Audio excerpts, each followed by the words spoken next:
Sometimes success is merely hanging on when others would let go. Not doing anything spectacular or out of the ordinary. Not leaping a mile or jumping over a mountain. But simply carrying on. Thomas Edison has a famous quote that's really stuck with me over the years. He says, "Many of life's failures are people who did not realize how close they were to success when they gave up." Right? How close they were to the finish line when they turned their back and said it wasn't worth it. It's really an interesting thing to grasp. Right? Success is seeing what others can't. It's believing when others don't. It's taking the abstract, those visions, those pictures in your head, the make-believe, and finding the courage to make them real, bring them to life. It's this constantly evolving process, and it grows a little bit every single day. Sometimes we feel that progress, we feel the momentum, we do something big and it's exciting. And sometimes the progress feels small. And then there are times when we get knocked down and we don't see it at all. We feel like because we weren't validated that we lost, that we failed, that it wasn't enough. We forget that's part of the process, that progress is a journey. And it goes when you go, and it stops when you stop. Just like that famous Dalai Lama quote, right? The only way to fail is to quit. Period. No one ever stops because they can't. They stop because they decide to. They stop because they see that huge mountain and they think that's impossible. They forget it's only made of little rocks. They stop because they get so disheartened by the distance of the finish line that they forget it only takes a collection of little steps to get there. You don't have to leap the entire distance. You know, I've been there, right? This is me speaking from experience. It took me years to figure it out. And even now, life is rapidly evolving. I've poured my heart into things that, let's be honest, no one cared about. I've invested in opportunities that fell apart right in front of me. And each time it felt like the end of the world. You know, I've been lost. I've been unsure. Gotten up after things didn't go as planned and it felt like a loser. I had to look myself in the mirror and pick myself back up off the floor. But there's one thing that I kept doing that I never thought twice about. And that's continuing on. Whether life lifted me up or it beat me down, my plan for tomorrow was always the same. Get up and try again. Keep going. And as I sat down this morning with my pen and a piece of paper, I thought, what's the one thing I would want to be told if I started out again? What's the one thing that people need to hear most? And it's to simply keep going. Keep taking steps. Because one day the world will start to make sense. And you'll look around and you will be thankful for one thing. That when most would have stopped, you didn't. When the world said no, you said yes. There is nothing so powerful as a soul that refuses to back down. See, persistence is not an important thing or an essential thing. It's everything. So live as to see. Not what can be lost, but what will be gained. Find that light in darkness, even if it's a flicker, even if it's a spark. See, every loss makes you a little tougher, and every instant of sadness uncovers something beautiful. Every moment of fear teaches you to be a little braver. Every broken heart opens the door to a new connection. Instead of doubting yourself, feeling inadequate in life's darkest moments, know that you need what you are going through. You are uncovering the little victories hidden in plain view. So when the world feels like too much and your patience is thin, be stronger than that voice in your head begging you to think small. Stand on every experience, the good and the bad. Let it elevate you to a beautiful tomorrow.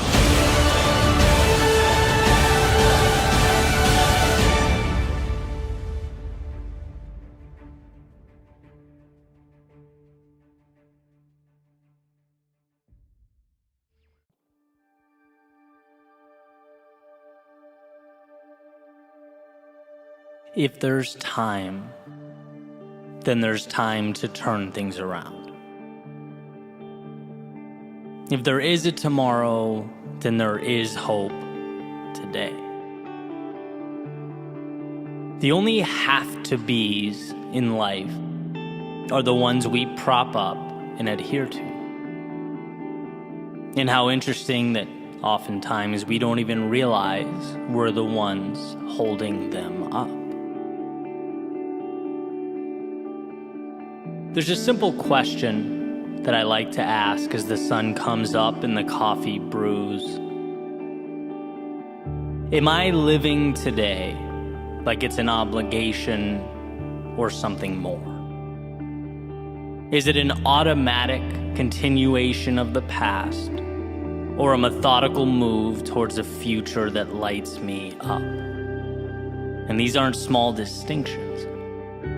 Right? I've lived both ways. I've felt what it's like to feel both. I remember going to work and joking around that a flat tire would be a real treat. That's not accountability. That's not control. That's essentially living life as a jellyfish floating along with the tide. And while the lack of required output, innovation and planning may have felt like a win in the moment, or a burden lifted off my shoulders at the time, deprived me of that which resides in the soul of every human being alive. Purpose.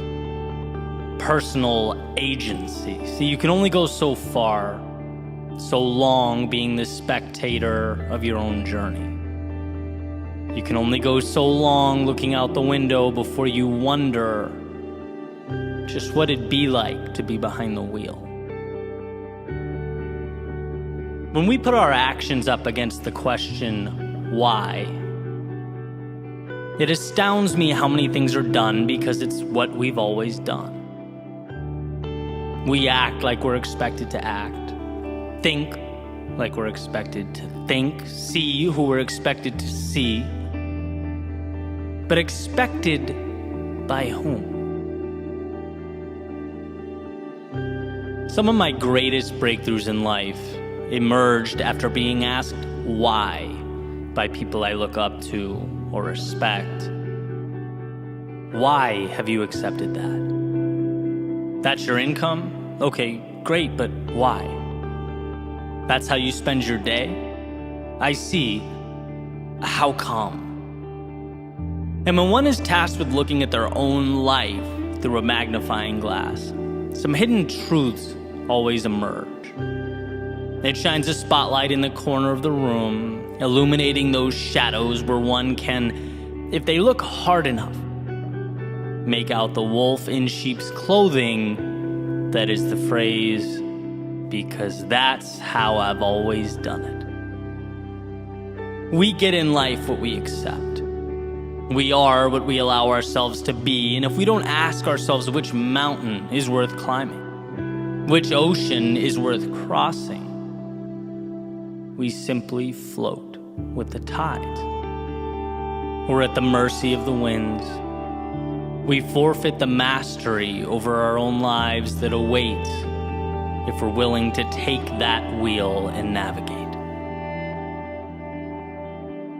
So here are a few things to take with you.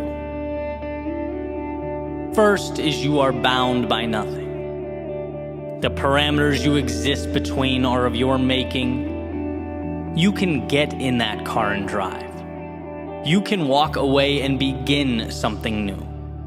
You can entertain that vision that's been conveniently tucked away in the back of your mind. Understand that to not go is fine, but it's a decision. And perhaps a decision you'll wish you made differently. And second, difficult today liberates you tomorrow. It's easier to observe. It's easier to say how you wish things were. After all, stepping out into the fast-paced, chaotic world is tough. It's scary, it's unpredictable, but it's where you find yourself and the path that's calling your name. It's beyond the pins and needles, emerging as one jumps into the cold water, that they're able to find that evolution. If there's time, then there's time to turn things around. If there is a tomorrow, then there is hope today.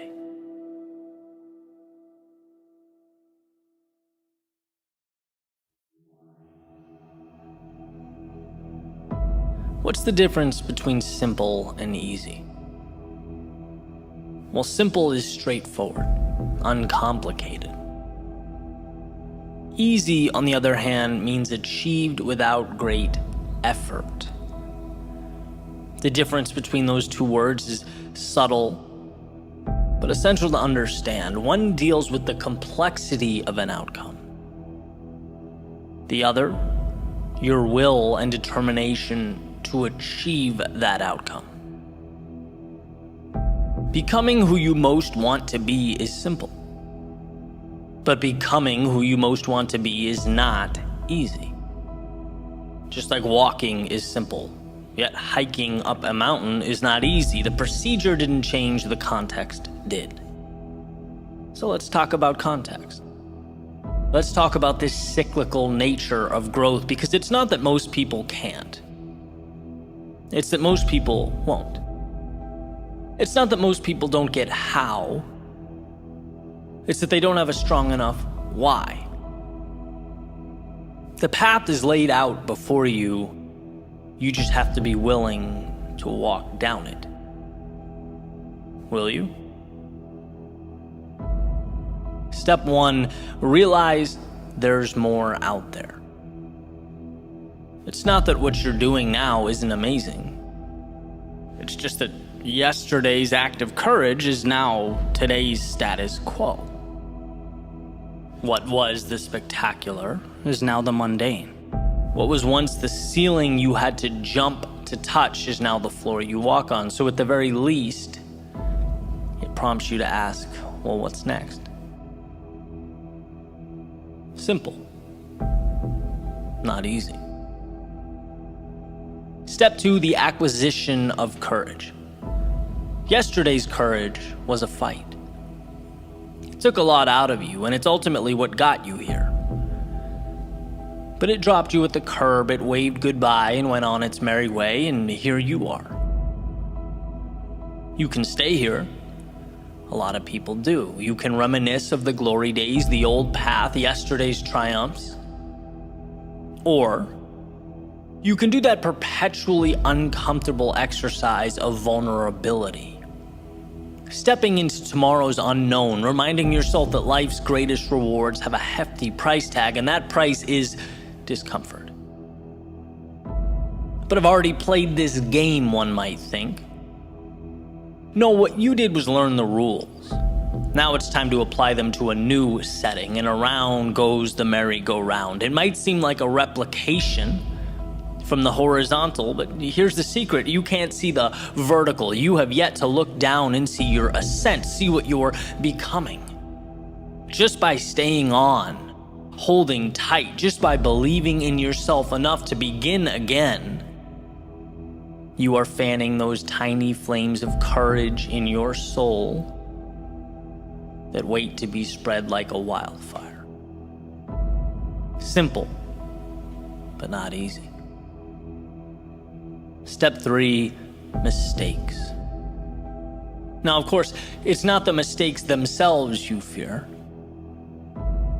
It's what you think those mistakes will mean. Ridicule, embarrassment, lack of direction or identity, losing what you have. But here's the catch. When you realize the upside is greater than the downside, you liberate yourself. When you realize there's more to gain than to lose, your potential for greatness is born. How does one act on this? Mistakes. By making mistakes. By injecting yourself into the turbulence of progress. Our biology has not yet learned that the uncomfortable thing is the right thing, and that's why you get resistance. That's why it hurts. And it's why few people will accomplish what you will. When it comes to your climb, every day is opposite day. When they run out, you're running in. When they play safe, you play for the victory. To become who you might be, you must learn how to get there. Mistakes are your curriculum. Simple, but not easy. Step 4, trust yourself. Okay, sure, no problem, easy. Well, yeah, it's easy when you're getting what you want. But evolution takes time, and there's nothing quite like giving and giving and giving and not getting. There's nothing quite like stepping up to the plate again and again and again and bringing no runners home. So how does one find the strength to continue walking up to the batter's box? Well, growth is exponential, and those swings and misses matter. The infield singles matter. Everything matters. Because it's all chiseling your future self out of stone. Nothing is dependent on the next at-bat as much as all at-bats in the aggregate. That's why success is so often considered to be sheer will, dependent not on the home run, but on the discipline, the self-belief to keep walking up to the plate. Repetition and adjustment. Repetition and adjustment. Repeat and refine, repeat, refine. Those are the materials from which all things are made. Simple, but not easy. And then we have the finale, the ending, step 5. Celebrate and adjust. At some point, you'll be able to look over your shoulder and notice something that perhaps you hadn't before. Space. Space between where you are and where you started. It's not sudden, but gradual. And undoubtedly, with enough persistence, it will emerge. These moments, they are precious. They are times to acknowledge what you've accomplished, the sacrifices you have made. They are life's way of reminding you what you are building and who you are becoming. It's a time of celebration. Every little win means something. Every small victory matters, so relish in it. And then transform it. Normalize it. Recognize that mountaintop is your foundation now. Your starting point has changed, and so have you, which means so have your expectations. With an increase in ability comes an upgrade to what's possible, what's expected. And look at that. We have arrived at a new step 1. Realize there is more. This is the process for capturing that which life has to offer. If you can fall in love with that, appreciate it, respect it, while simultaneously understanding it's not scary, it's dependent entirely on your ability to push forward. If you can understand that, there is nothing you can't do. Nowhere you can't go. Simple, yes. Easy, no. But you're not in this for easy. You're in it for the journey, the growth, the adventure. You're in it because it's not easy. You'll see in time, as will the world, that this decision to endure was simply the best one you ever made.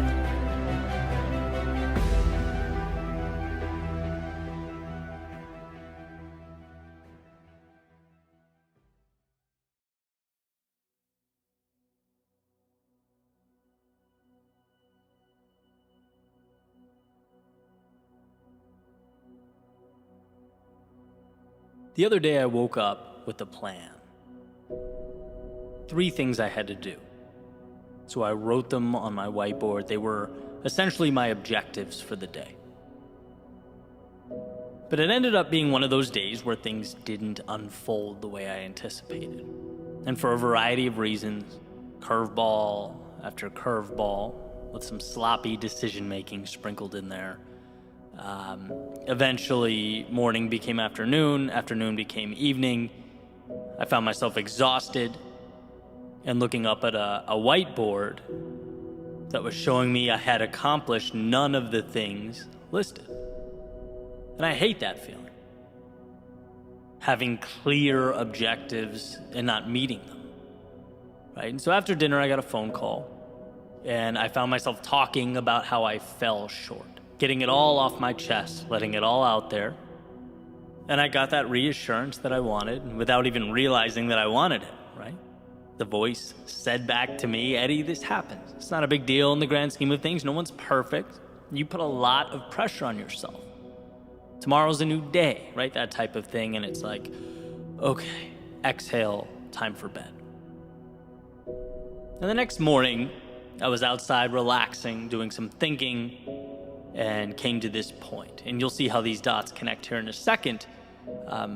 But essentially, I see life as a staircase, right? Where we thrust ourselves out into discomfort, into chaos. And then amidst the storm, we're forced to grow. We step into shoes we were once unable to fill. And what was once bigger than us is now normal. It's every day. It's ordinary because we fought for it. We pushed ourselves through. That's evolution. But now, guess what? That old ceiling has become the floor. It's time to evolve. It's time for that next step in the staircase. Time to thrust ourselves back into the chaos of life so that we can again tame something bigger than us. Take the next intimidating thing and make it commonplace. And as I sat there outside thinking, I found myself to be at that next step, ready to leap out again into the tumultuous winds of life. But this time it felt different. There's an intersection, and I talk about it often, of doing what adds value to the world and doing what makes you content personally. Okay, I think where those two things meet is peak living. That's where the magic happens. And I'm fortunate enough that these thoughts, speeches, episodes, videos, whatever you want to call them, on some days literally reach over 200,000 people. And that's not meant to be a humble brag or anything like that. It's just, to me, so incredible that I can't process it, right? I get emotional thinking about it. My dream is to add value to other people, provide that little lift that might help someone look at their own problems differently, maybe see a path when before they were unable to. That's what it's all about. And then, in addition to that, a parallel track on a personal level, feeling like I'm growing and evolving as well, constantly stepping up those stairs one by one, having the courage to continue fighting those unknowns and making sense of life's complexities. That's why so many of you are on this journey with me. And so as I looked up at that next step, and it felt bigger than it ever had before, I knew the task needed to be bigger than it's ever been, which would require of me one of the biggest changes I've ever made, and that scared me to death, knowing that in order for something to be born, something must die, something must be left behind. I'd been stepping forward for years, and thank God for that, but now it was time for a leap. And so back to that whiteboard I mentioned earlier. If you hang in with me long enough, I usually come full circle. Right, back to the list of goals I missed, the bad day. Why am I so fixated on that? Well, it has nothing to do with the day itself. Everyone swings and misses from time to time. It has nothing to do with those 3 goals. Everyone falls short here and there. That's part of life. It's about the person I want to be as I endure those turbulent times. It's about the strength to handle my own chaos and battles differently. Before you can lead others, you need to lead yourself. And that means being vulnerable. It means being honest. It means looking in the mirror and asking yourself the tough questions. It means being stronger than I've ever been. There will be times that require of me that I push forward without having to hear from my parents or girlfriend or buddies that everything's all right. The next step requires that I trust myself to be the guy in my own life. To have impact in the world, one must find strength within themselves where they didn't know it existed. This is a leveling up that I know is required for me to be more than I've ever been, stronger, bolder, more confident when I'm most fearful. There was a line I used to draw separating me and the people I look up to. And the moment for me was a message. I knew it was time for me to mentally remove that line. You'll never be more than you envision yourself to be.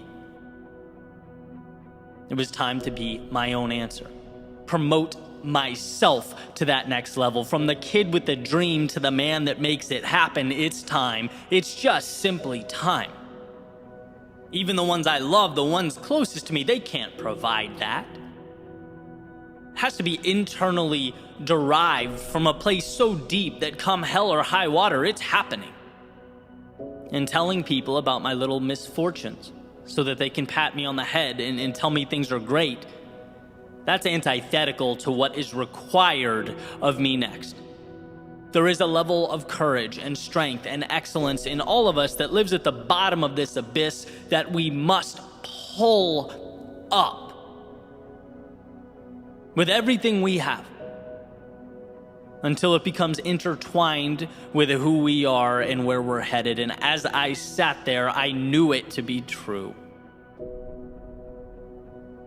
I couldn't help but feel that change was about to happen, and it would stem directly from how I see myself. It would be the product of who I knew myself to be. And so now, most importantly, I present this question to you.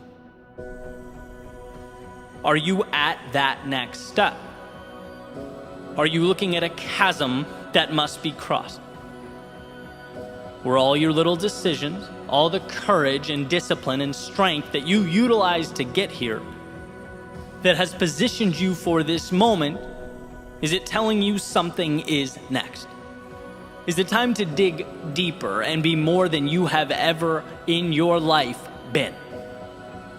And my example, by the way, was not about holding in our problems or dismissing those around us. Asking for help when we need help is courage.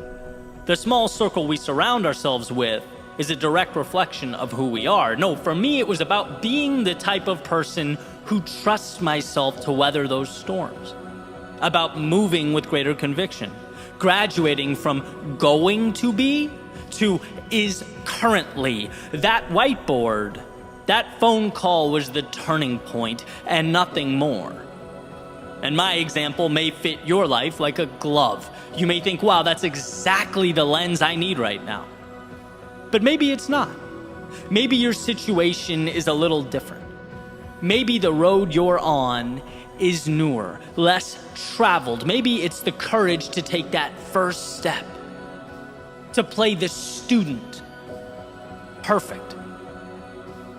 Because whatever it is, as you look up at that next step, what matters is that you know in your heart and soul that you have what it takes to become that person. It's not bigger than you, it is you. Someone once told me that the world will not believe it until you do. So believe. Believe it like your dreams depend on it, because as it turns out, they do. As it turns out, everything about your future is make-believe until you breathe life into it. Look around you at your current reality. Remember that it is a product of what you've allowed, and that at any time you can up the ante. Climb the step, reach a new level. You have it within yourself to do that. Just give yourself permission to be that person. And it will be scary. It's going to hurt at times. But let's be that vulnerable. Let's show the world what we can create when we move into it as though it's ours. As though destiny isn't assigned, but written, one beautiful act of courage at a time.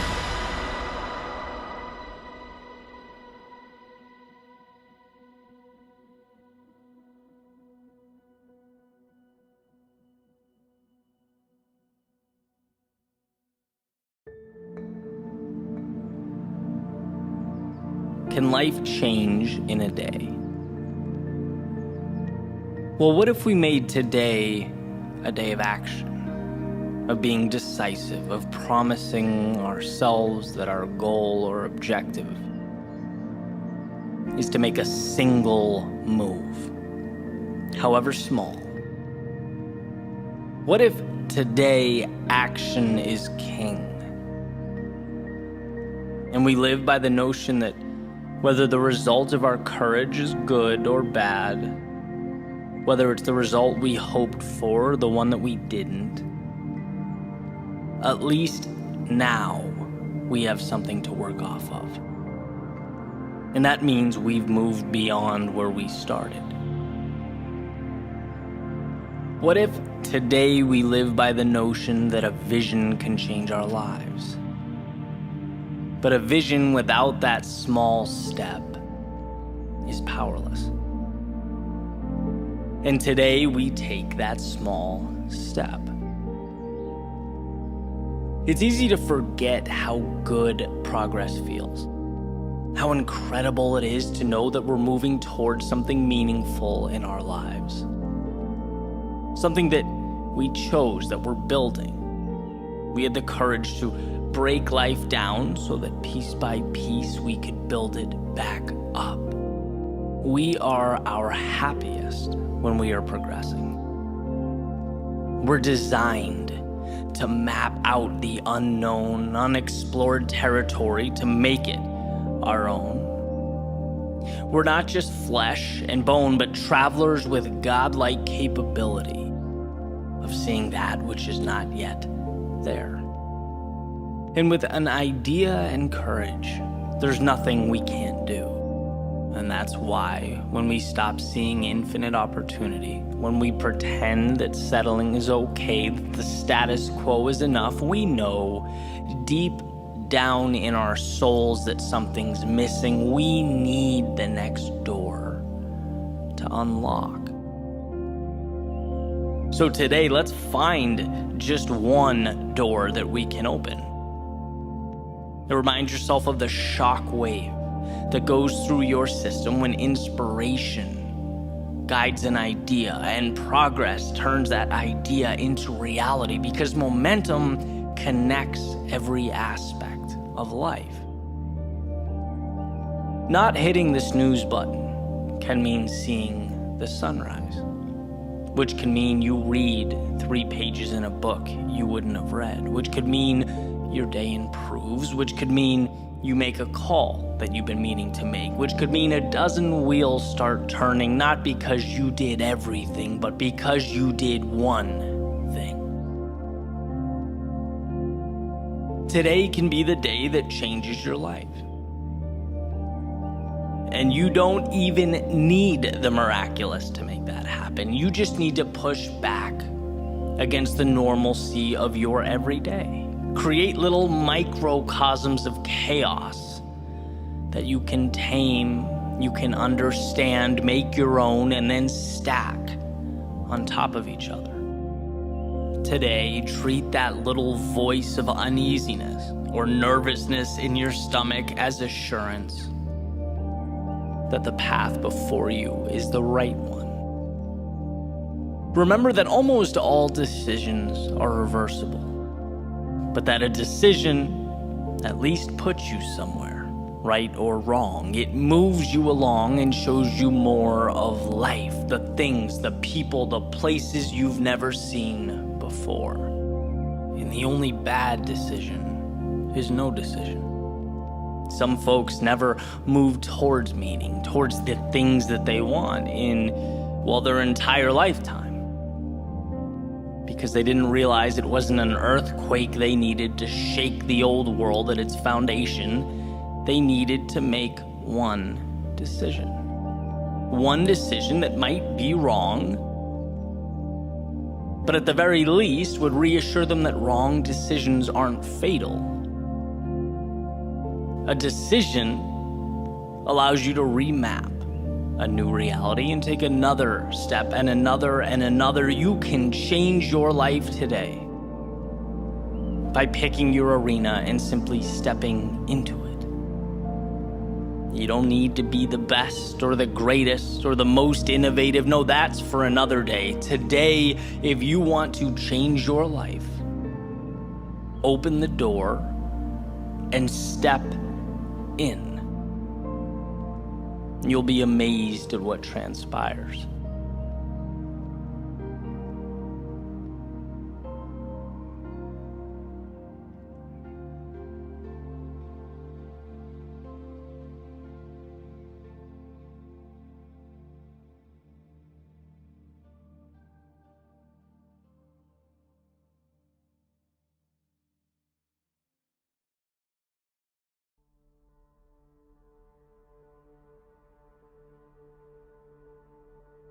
Why is this battle you versus you? With all the complexity, all the obstacles out there, why are you your greatest opponent? Well, to put it simply,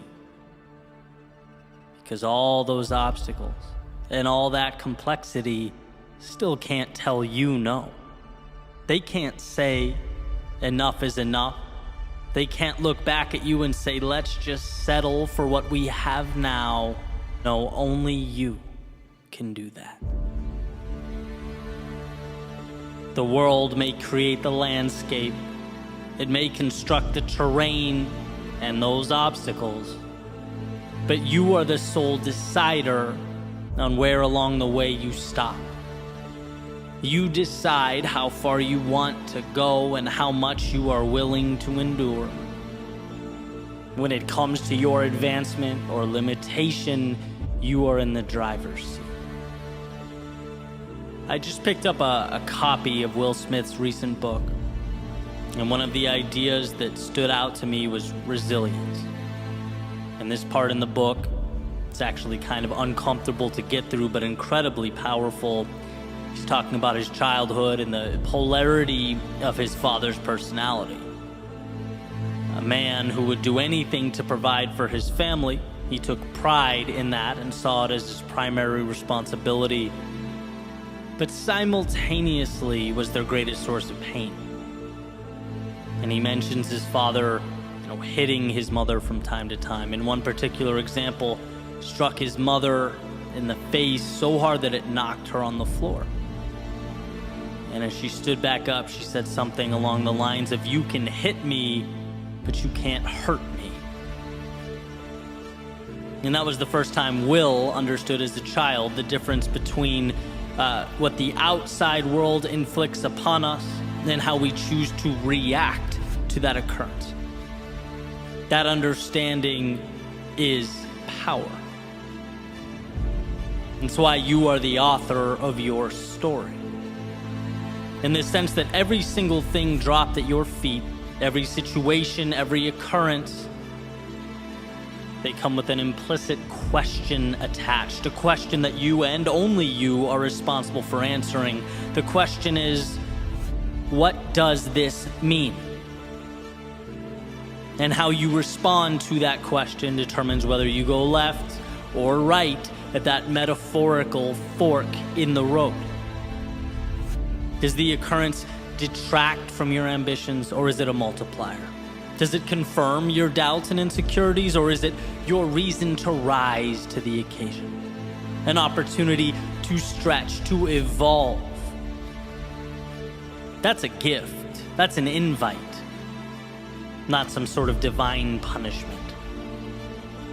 But the challenge is removing the layers until you arrive at the value. And it's hard, but you get there by saying yes. You get there by choosing to see the value. And here's a quick example. My favorite thing about athletics, which was, for me, a ton of running.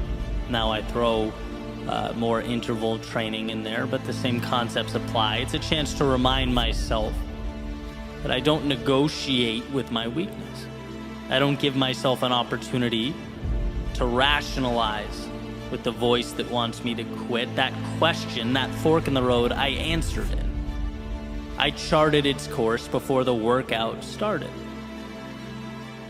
Knowing this is going to be uncomfortable at times, but it's where I need to go. There will be no more thinking from here on out. And so today's workout, for example, switching deadlifts, burpees, to squats, to core, you don't think. You see the next requirement, the next task, and you simply say yes. You don't need your mind for this. In fact, you go before your mind even knows where it's going, because that dotted line has already been signed. And that was the breakthrough for me. When you separate what you have to do with the hurt associated with doing that thing, you free yourself. After all, what's there to hold you back if you can't talk yourself out of doing things? See, we tend to think our greatest adversity is the pain, or the confusion, or the unknown. But it's like, no, those are the byproducts of doing anything of significance. The adversary is the voice that begs you to slow down because of those things. And if you can figure out in your own life how to create space between the two, how to separate the task and the discomfort often brought about by the task, there's nothing that will ever be able to slow you down.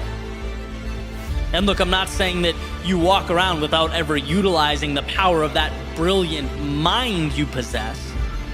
One's ability to think is everything. But what I am saying is there is a time to shut it off.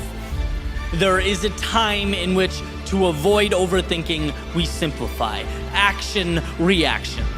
One more mile, okay, end of story. 1 minute of jump squats next, roger that, period. It's taking the emotion out of the process, refusing to leave the door cracked for the inner dialogue that says, hey, maybe you don't do this. Maybe you slow down. Are you sure you can handle what's next? No, all of that is tuned out. It's assignment, go. Next, go. Next, go. You know this is the right thing. You did your thinking before grabbing the sword, shield, and stepping into the arena. Now guess what? It's instinct. It's doing what has to be done. And what has to be done hurts. And look, you didn't have to accept that. You didn't have to step in. You could have stayed home, but somewhere along the way, you looked in the mirror and said, the difficult path is the one with the value. And now here you are, face to face with hungry lions, clashing swords with your adversaries. There's no turning back now. Now is when you parse out pain from the objective. The pain is now part of the audience. It's not with you or in you, it's watching from above as you do what you came here to do. So yes, those swords clash, but the eyes remain focused on what's ahead. And yes, those lions roar, but that's background noise.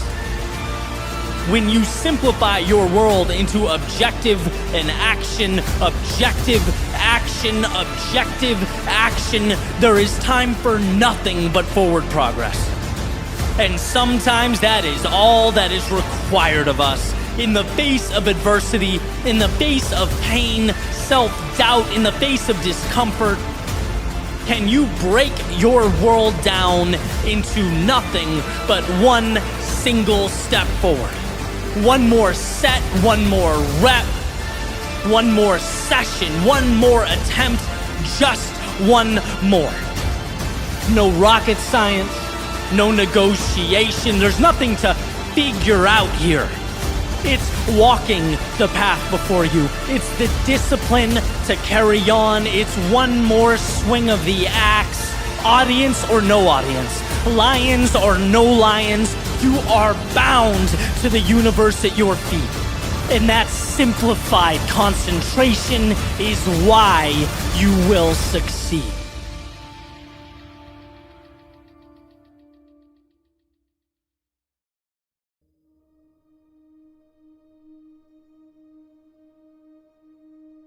The road to this moment wasn't an easy one. There were times where you thought you knew, but simply didn't. There were plans made that drastically differed from the ones fate had prepared. There were days that made you question yourself, your beliefs, that made you ask, what is my purpose? Look, to live is to have felt these things, asked these questions, to have seen firsthand the discrepancy between what we draw up and how life unfolds. And I think about this discrepancy often. The swings and misses, they hurt. You know, that quick shiver you feel down your spine when thinking about the wrong turns made.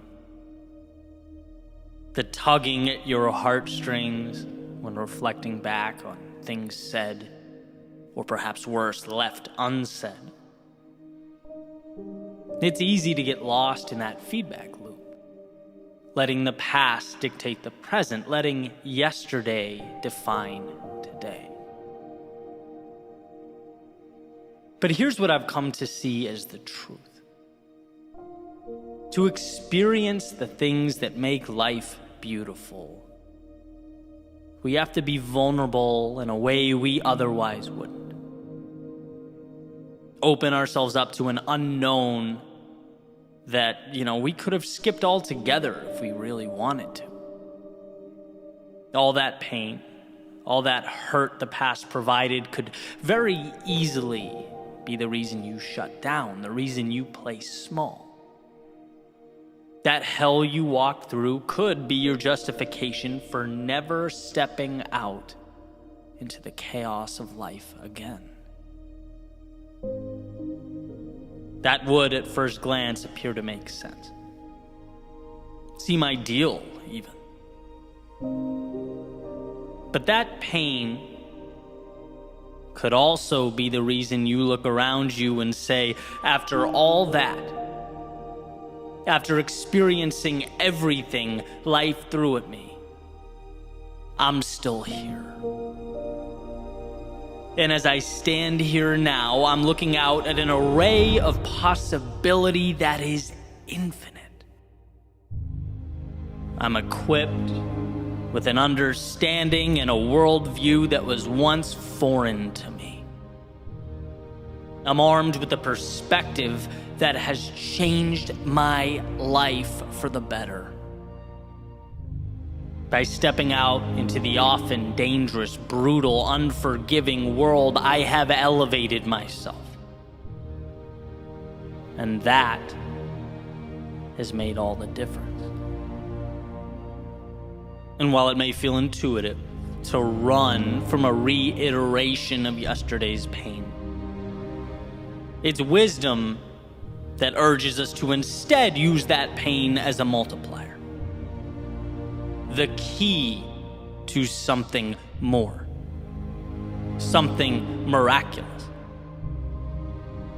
Not to cower because we once endured it, but to stand tall because we overcame it.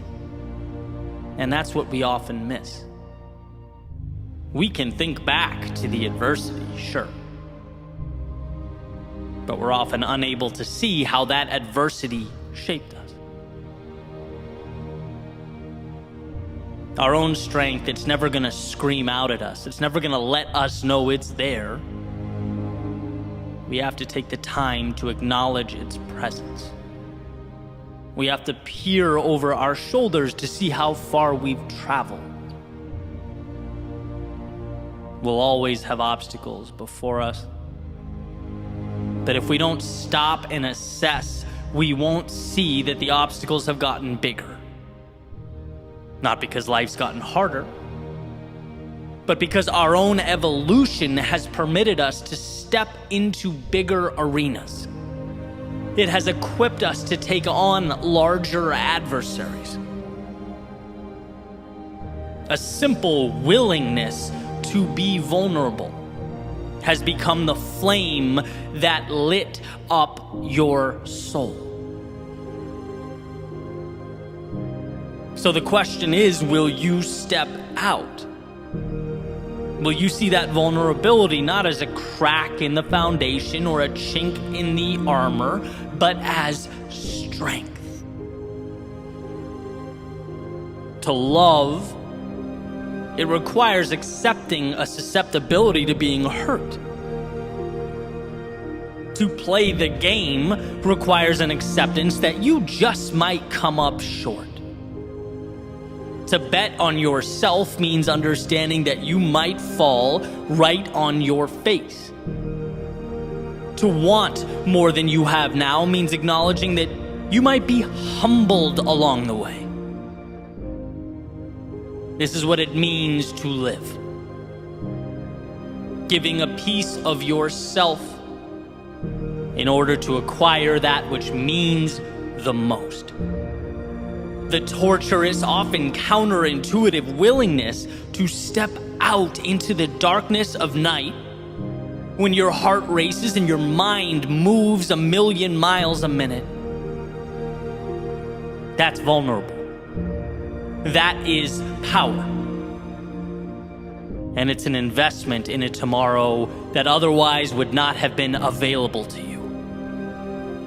You are not your past.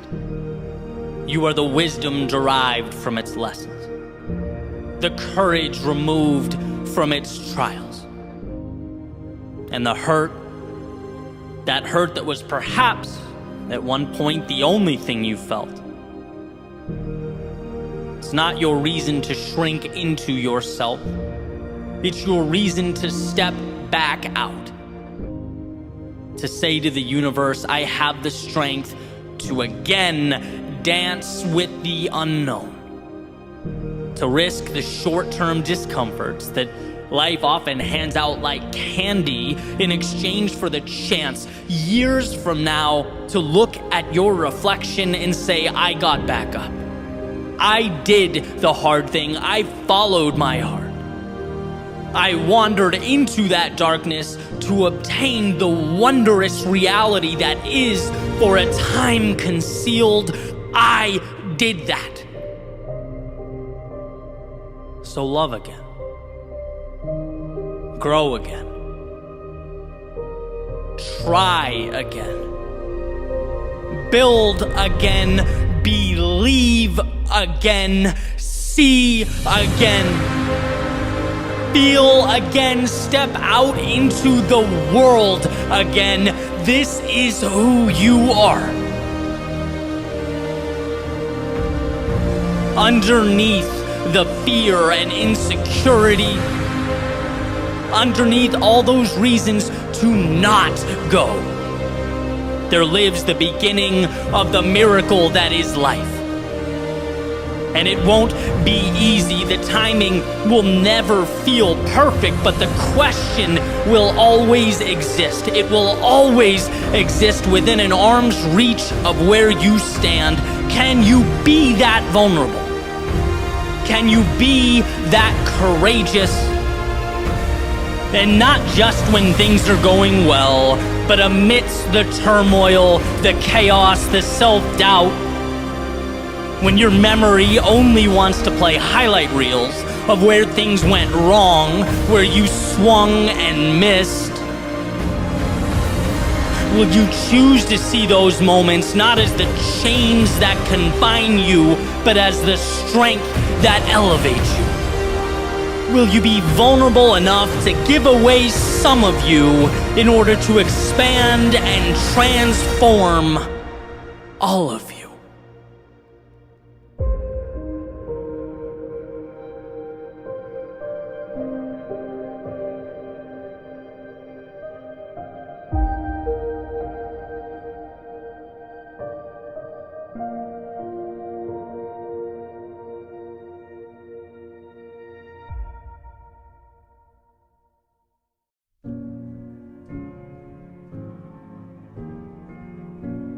When our backs are against the wall, we're forced to become more.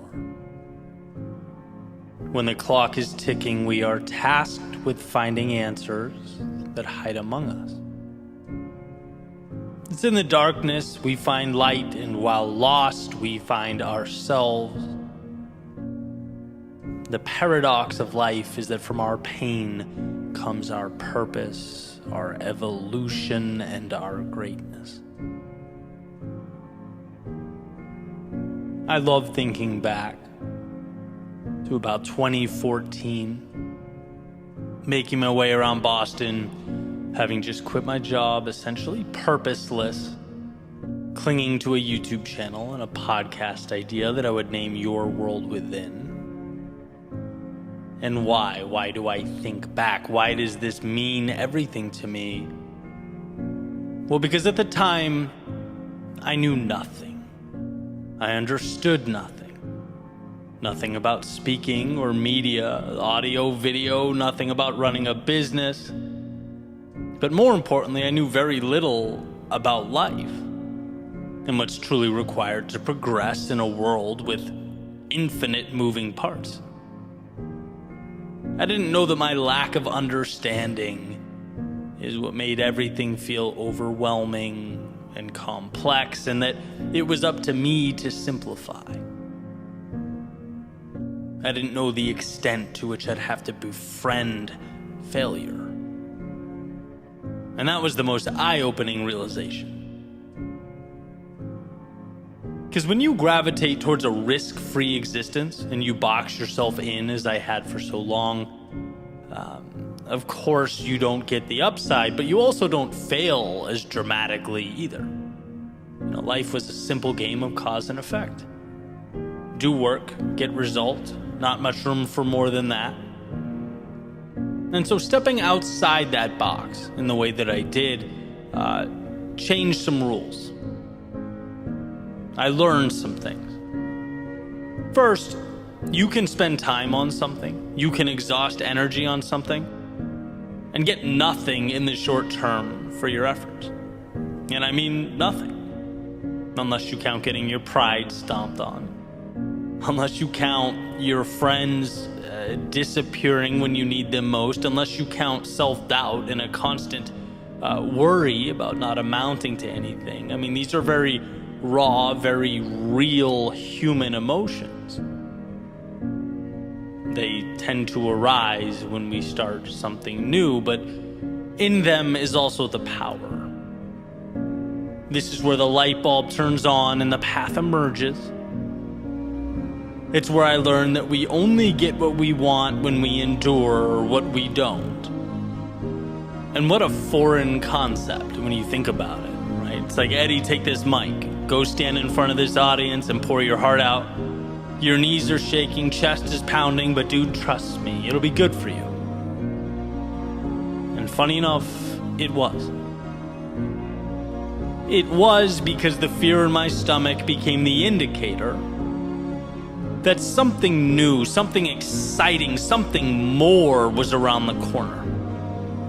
Like Pavlov's dog hearing that bell, Anytime the fear kicked in, I could feel myself getting closer to something meaningful, to a higher version of myself. The pain is an invite. The sheer terror, and let's face it, that's what it feels like sometimes, it's an upgrade. Disguised as the monster that you think you should be running from. When it is, as I recently mentioned, the adversary you should befriend. We have to change our relationship with discomfort because our initial understanding, the one that comes stock in our minds, is never sufficient to build anything of significance. Its default setting is to preserve the now, not expand it. And so just like those stock speakers that came in my 1999 Ford F-150 when I was in my early 20s, let's rip it out. Let's customize. Let's upgrade the quality of the sound we hear and the things we say to ourselves. What an advantage it is to know that the hard things are what make us level up. To find that awareness. What a blessing that when life's difficulty startles and scatters the masses, you could be the one that remains. Standing tall, seeking out the advantage amidst the commotion. Every little act of courage becomes more and more meaningful, powerful.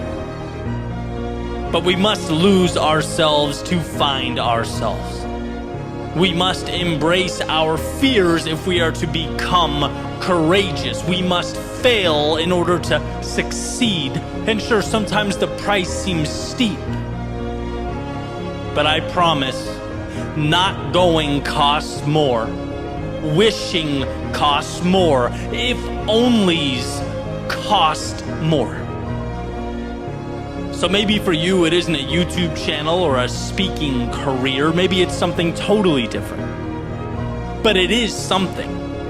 And should you bring yourself to pursue that which your heart pulls you to pursue, you'll have those moments of defeat where you're mad at yourself for leaving the comfort and safety of your previous world. You'll have times where you have no idea what to do, where you feel alone or stuck or unsure. The difference will be whether you see this as the invite you've been waiting for or the reason to turn around and settle for less. That's the question. How do you internalize all that emotion that will feel like it is consuming you? I couldn't believe how strong that temptation was to go back, nagging at me every day. Just come off the edge. Just be comfortable again. But as my old coach would say in college, when we're doing wall sits or something physically taxing, 15 seconds. You can do anything for 15 seconds. And isn't life just a culmination of 15-second windows? It's compartmentalizing the process. It's turning the difficult into the advantageous. You have the ability to not think like everyone else. You have it within you to rewire your previous conceptions of the world, to see darkness not as your reason to hide from conjured up monsters, but as your invitation to become the light. Remember that the best way to be more is to have the courage to put your back against the wall. And you won't want to in the moment. There will never be a perfect time. But committing to that vulnerability will release from within you the power, the strength, the greatness that has been for so long tucked away. By moving into the chaos, you are simultaneously creating the calm you always dreamed of. You're realizing the possibility that just needed the door left ajar to make its way into your world.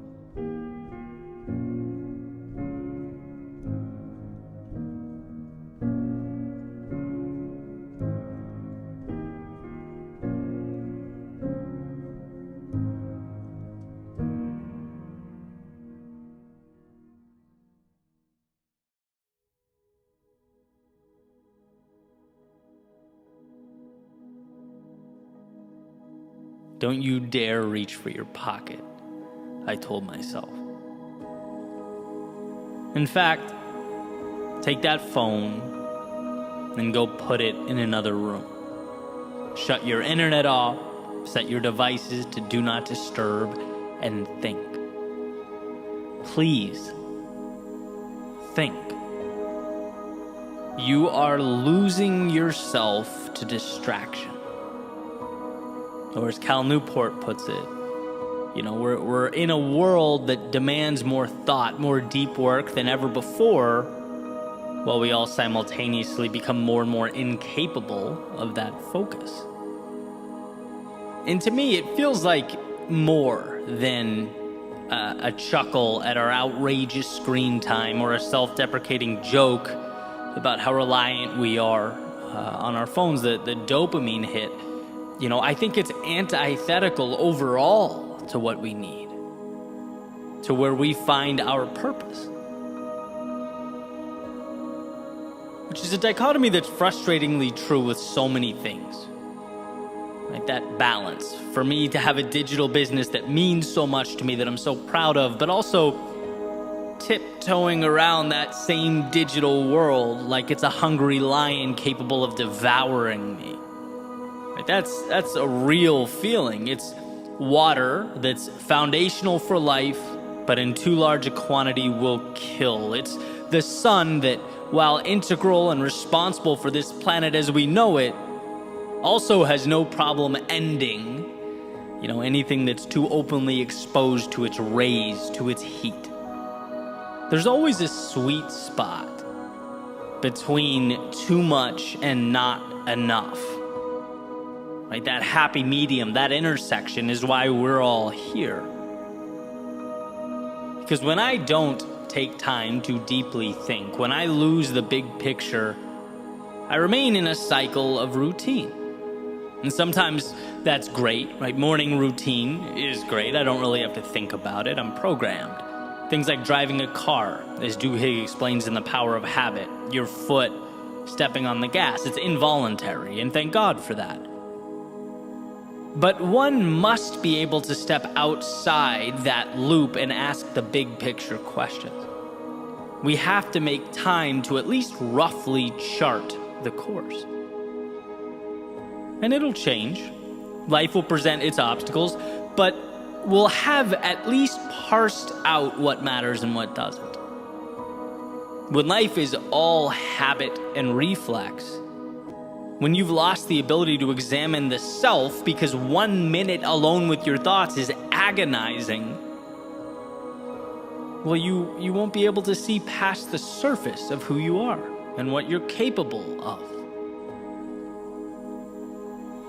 I want to be clear here, this is not me complaining about perhaps the most prosperous society ever to exist. This is me saying, there are some dangers that we way too easily overlook. That when you outsource your thinking, you outsource your future. And it's not hard to fall into that trap.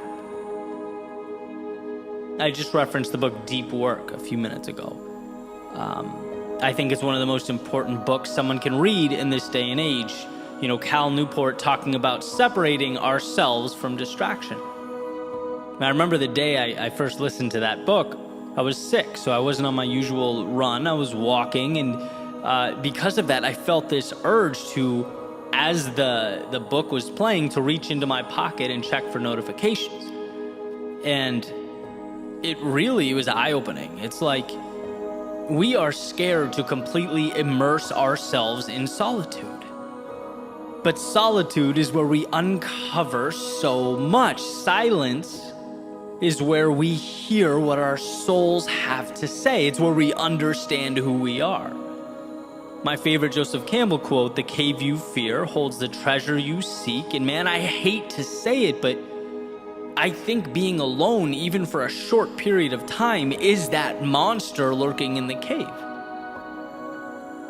The one we're scared to confront, even though it's what we need. Solitude is the demon we are consistently masking in a constant influx of media and small talk and DMs and emails. that stuff has its value, but it's not real in the sense that I find it disconnected from purpose. So here's something that I've been doing, and I would suggest that you give it a try. It's been certainly helpful in my life, and start small, even if it's 15 minutes, but take a walk by yourself. No phone. And it's challenging at first because, you want to be consuming something, even if it's, educational, valuable, still, right? No phone. Solitude. Think about life. Think about who you are. Think about what you've always wanted and where your current reality aligns. Think about how much you have and how lucky you are. Think about any or all of these things, but think. Let your mind go where, amidst the push and pull of life, you don't often let it wander. For example, some thoughts from my walk today, some of it random, sporadic noise, some of it more valuable than others, but all of it valuable because the process in its entirety is valuable. I spent some time thinking about the week ahead, the things I'm excited about and how to prepare for them, and realized one of them I didn't want to do. I then had that debate with myself, well, do I not want to do it because it doesn't align with my goals or because it makes me uncomfortable? Came to the conclusion that I think it's the latter, so it's staying in my schedule, but I'll reassess. I thought about Florida. I consistently think about how lucky I am to be down here after living in so many cold places. It's just such a beautiful environment, and one that I don't take for granted. I thought about a statement I just heard from a professional athlete after his surgery, talking about how hard it was on him, but that he would rise from the ashes and he would have the best year of his life. And, my mind went to one of the most important rules of leadership, that it's not about you or your rise or fall, right? To lead is to make it about the team, about the overall goal. And how grateful I was to come across that video, to see that and really dissect it. Sometimes the best ways we learn is by seeing what not to do, right? And I'll take that with me. I'll take that understanding with me on my own journey.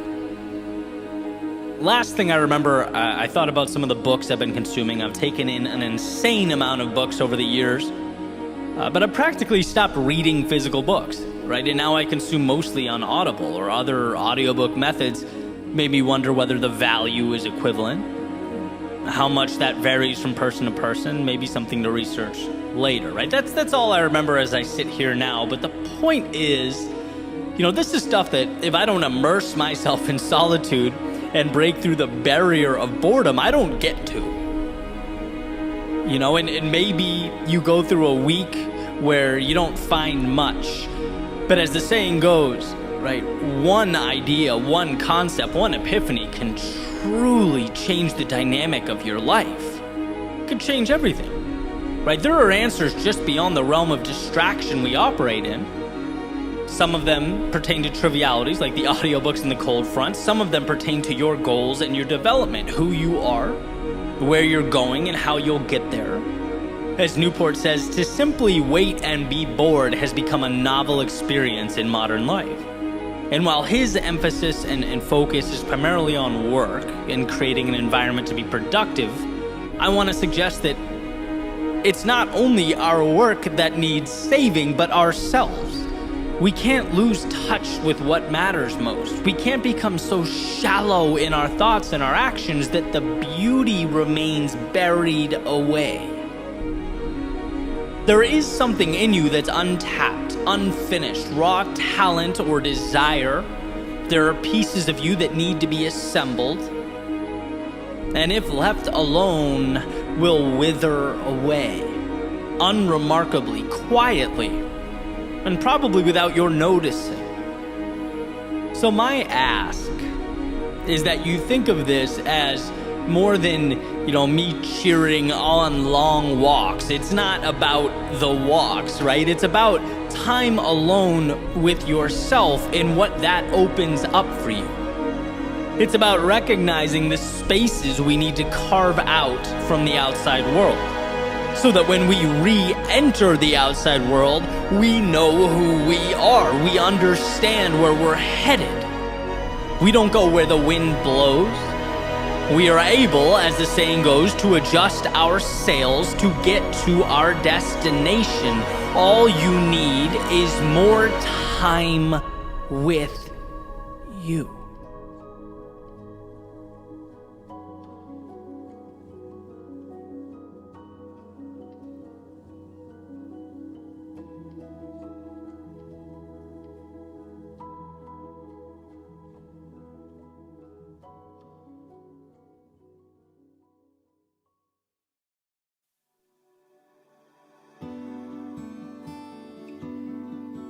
There's a quote from Naval Ravikant. He says, "The closer you are to the truth, the more silent you become inside." Found that interesting. Got an email recently from someone asking for my thoughts about their being overlooked for a promotion at their work. They say that they're dedicated, they work hard, they show up and execute. So what does the act of being overlooked mean? Well, like so many things, it's contextual, but let's play with it, right? What does feedback ever really mean? It means what you decide it does. Here's how I see the act of being overlooked, as this person expresses. Let's look at it as an iceberg, that rejection as a floating block of ice in the Atlantic, and the top, the piece that's exposed and above water, the smaller piece, is your chance to look around and self-reflect, to ask why. Where are the places I could strengthen myself? The gaps I could close and the spaces I could occupy. You know, disappointment, it causes us to self-reflect, and that can be a valuable thing. There are often tangible, quantifiable reasons we didn't hit the mark, and I think that top of the iceberg is our recognition that we have things to do, places to go, and what better a time than now to start moving in that direction. Now, the part of the iceberg underneath the water, supporting all that, there has to be a foundation of self-belief, of self-trust. Not only a hardness, an understanding that you are not defined by rejection, but also a certainty that things will work out. That you might have to stumble, fall, even aimlessly wander for a set period of time. But when your focus is on a particular North Star and you are serious about it, committed to it, you'll find a way. And being overlooked in any capacity is not defining, because right now is not an end. You decide where the end is. And there just so happens to be a lot of space between that point and where you stand now. The vast majority of an iceberg exists under the surface, and that's valuable here, because I believe that the differentiator when it comes to success and failure is how one internalizes the process and their place within it.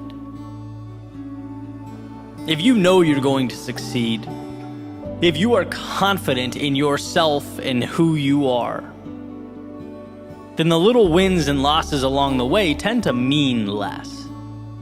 Getting overlooked in any capacity is a nice little bit of feedback, but in the grand scheme of things, it doesn't hold the weight we tend to give it when we're less sure of ourselves and the process.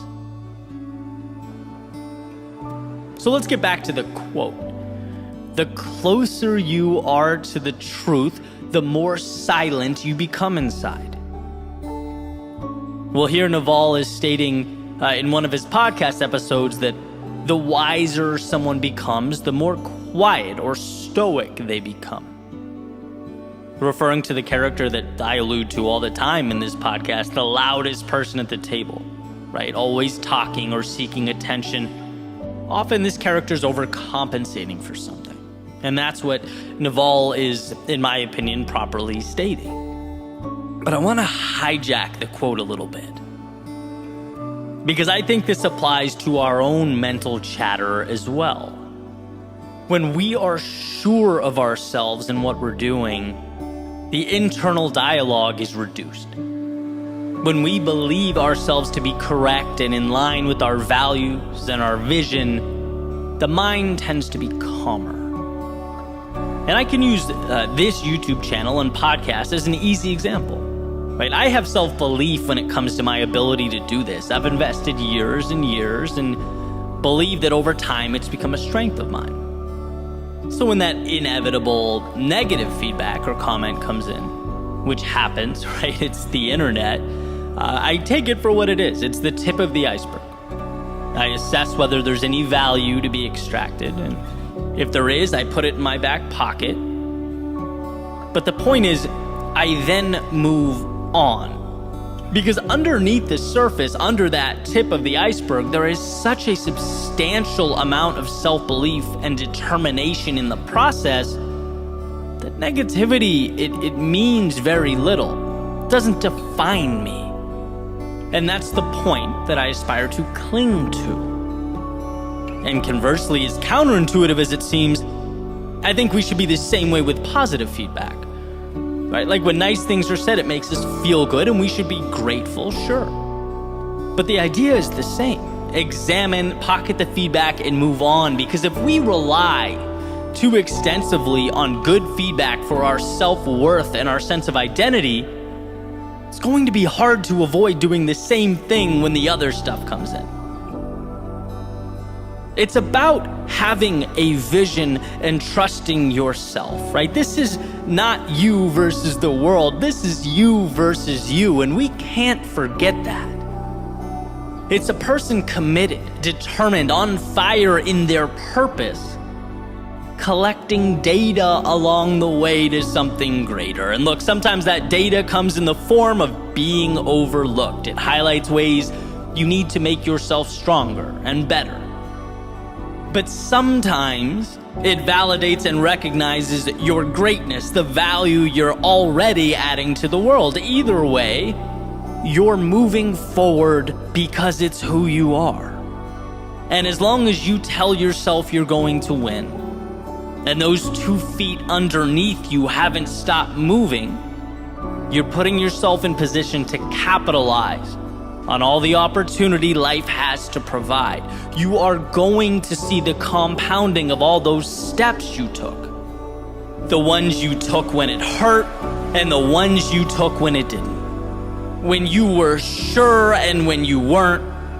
When you had all the energy in the world, and when you barely got yourself through.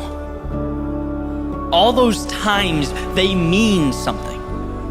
And it's the ability and desire to move forward regardless that becomes the determining factor. If you know that, the mind can be at peace. Life is happening for you, not to you. The obstacles become much needed information, and the victories further contribute to your momentum. It's all moving you closer to where you need to be. There's a saying by Steve Martin. He says, "Be so good they can't ignore you." And that's not a point, it's a process, an evolution. It takes time, it takes patience, it takes self-belief. But trusting that mountaintop you're chasing also comes with a great sense of security. That this epic adventure is yours and yours alone. It comes with discovery, growth, joy, sadness, and everything in between, but it is yours. And if you sign that dotted line, it doesn't matter if you are overlooked in some capacity. No person or external event can take away what you know in your soul to be true.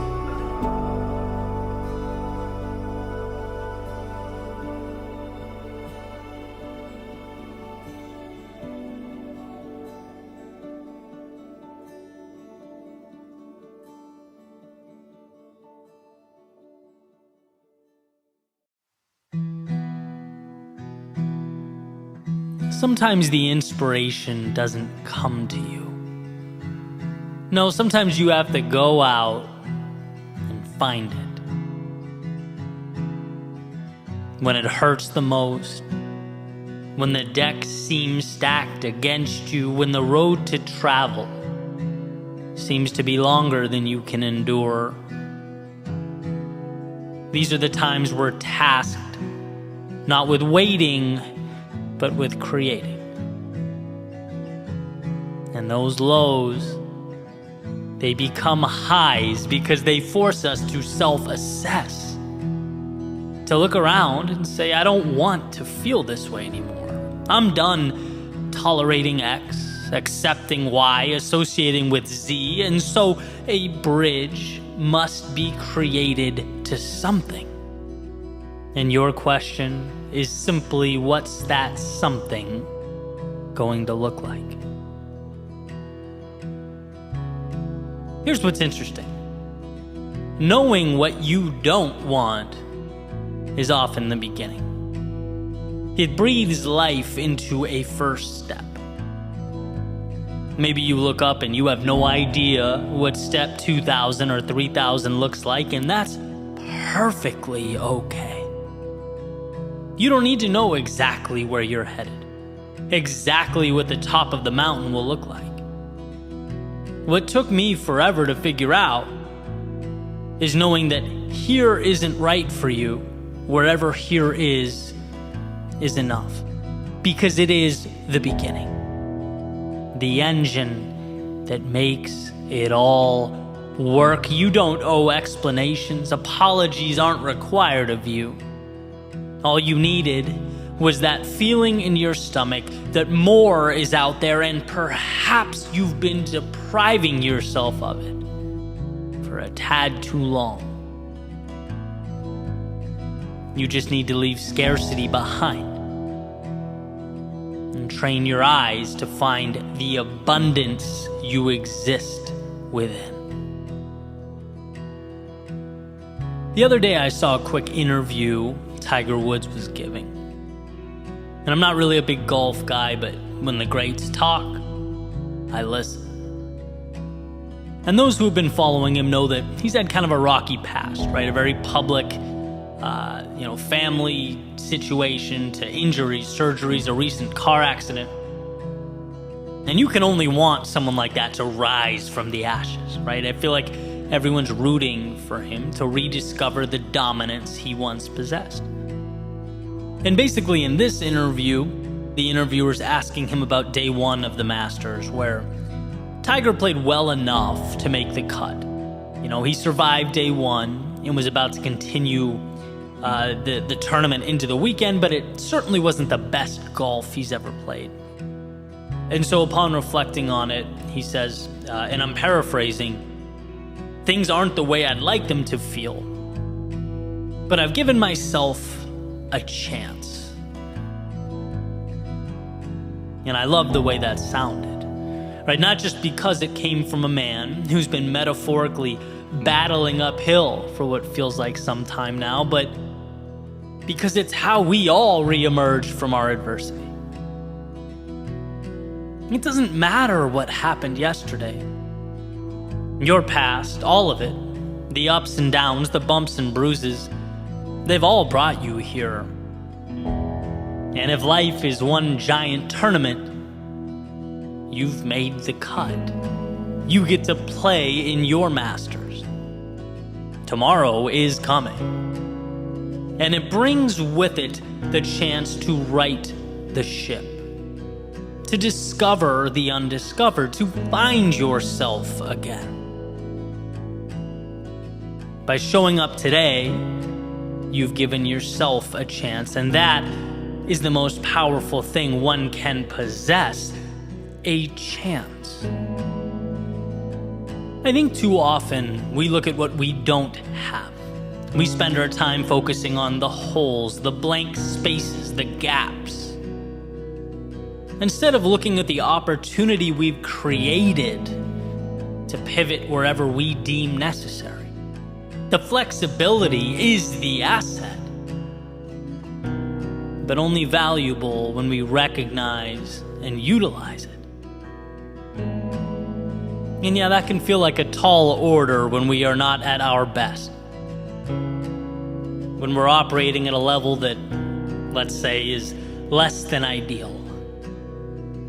It's easy to see all the problems we're going through as supporting evidence that the world is bigger than us, that we are outmatched by life. But really, all these things that have come together to create our current state, they're nothing more than life providing you a chance, an opportunity to turn the page. I'm a tiger. Those lows, those setbacks, and perhaps even the personal anguish one would assume would accompany those things. They've given him the gift of now, and he recognizes that. Just like everything that has paved the way for you has done the same. It's created the conditions from which you can now grow, further evolve. Providing a little nudge towards those things we need to do, but maybe sometimes drag our feet a little too long. So when the world throws you curveballs, how about seeing the situation as a chance to hit off speed, to step up to the plate and make something of what we thought was misfortune?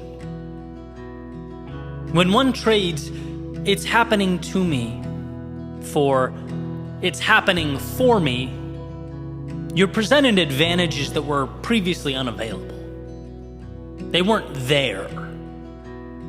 And not because they didn't exist. They weren't there because they weren't recognized. Because perhaps you saw the very thing that could help you as the thing that would hurt you. But regardless, here you are, sharpened by the mistakes you made and shaped by the lessons you learned. You are here.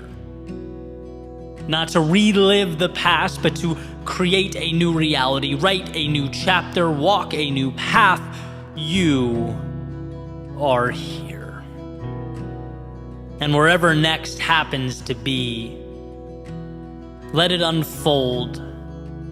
Because you chose it. Let it evolve because it's who you are.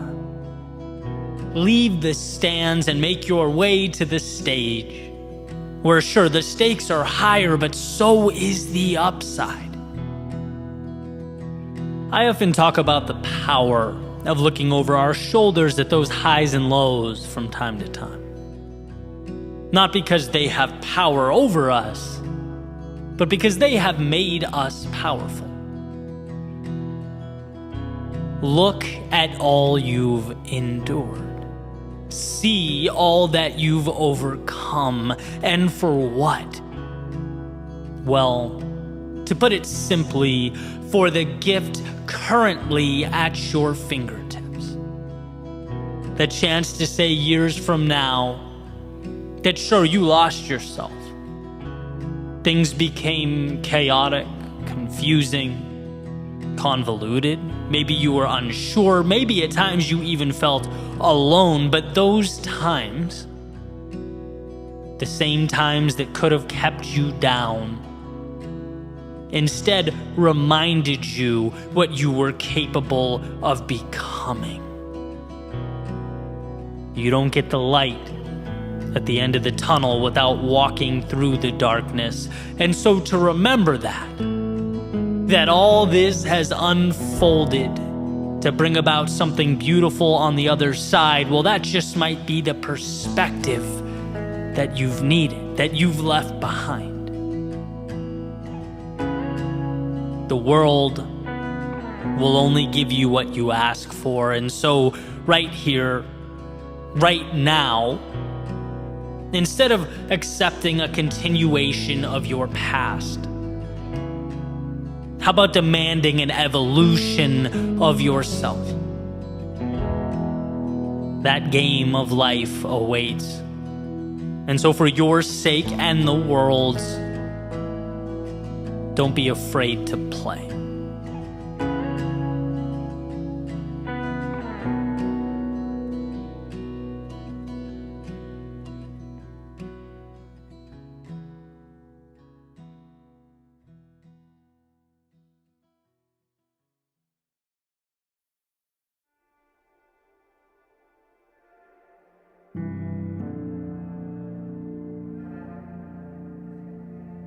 She had a picture framed on the table that said, "Make today amazing." Placed there to remind her just how much of life is a choice. How much we get to decide. It symbolizes that on our worst days, life hands us lessons. And on our best days, the highs of existence.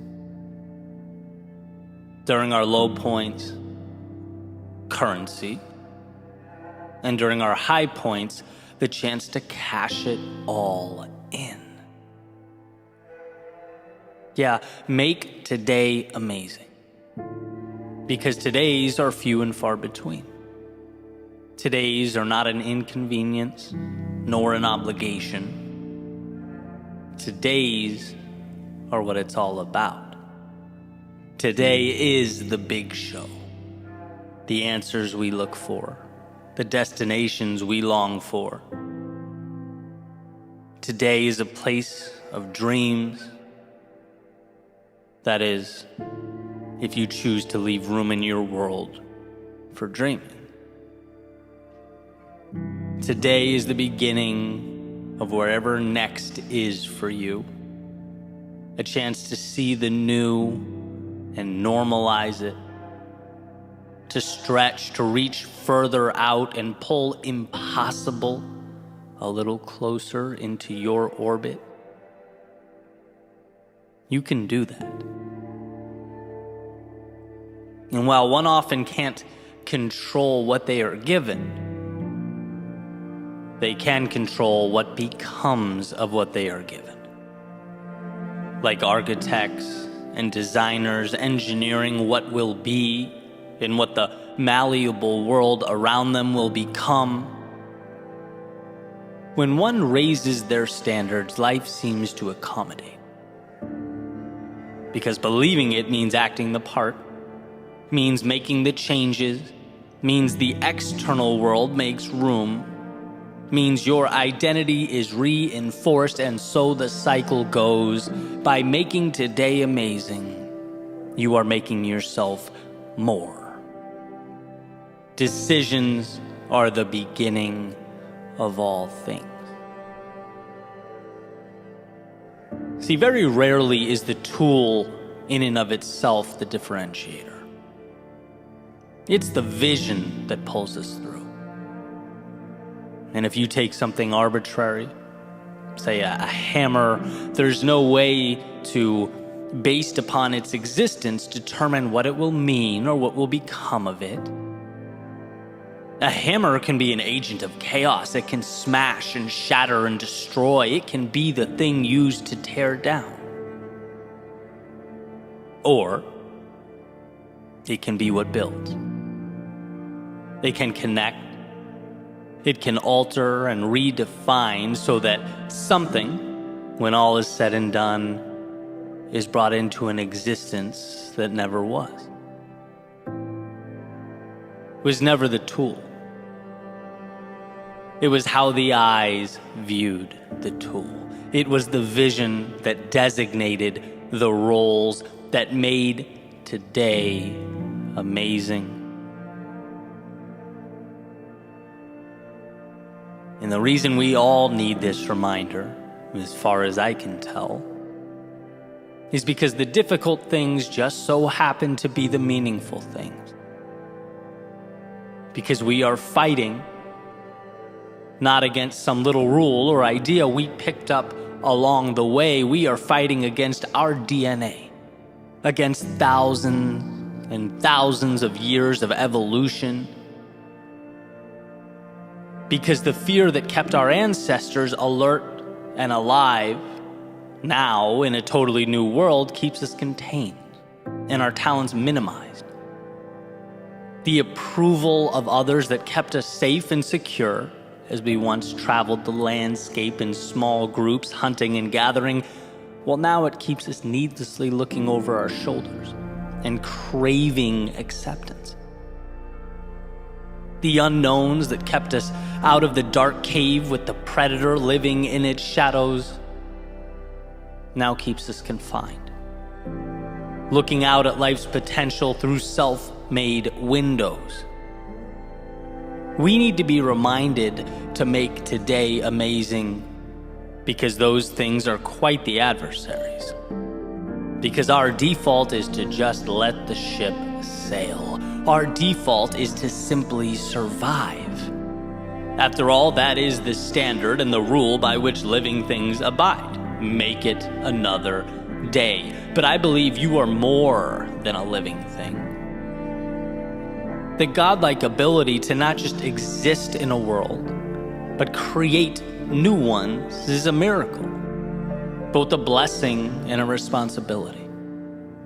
To drive towards a more fulfilled you, a happier you, a healthier you, a more complete you. But one must first become aware that around them exist the pieces required to build something never before seen. The vehicle to those far-off places that were once only dreams, thoughts, illusions.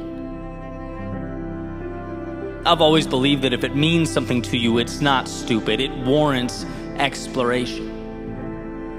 For even if the thought doesn't end up being all it was cracked up to be, even if it's not the destination, but only a stop along the way, it still pushes you to the next thing, and the next thing, and the next thing. It still moves you forward in this beautiful game of life.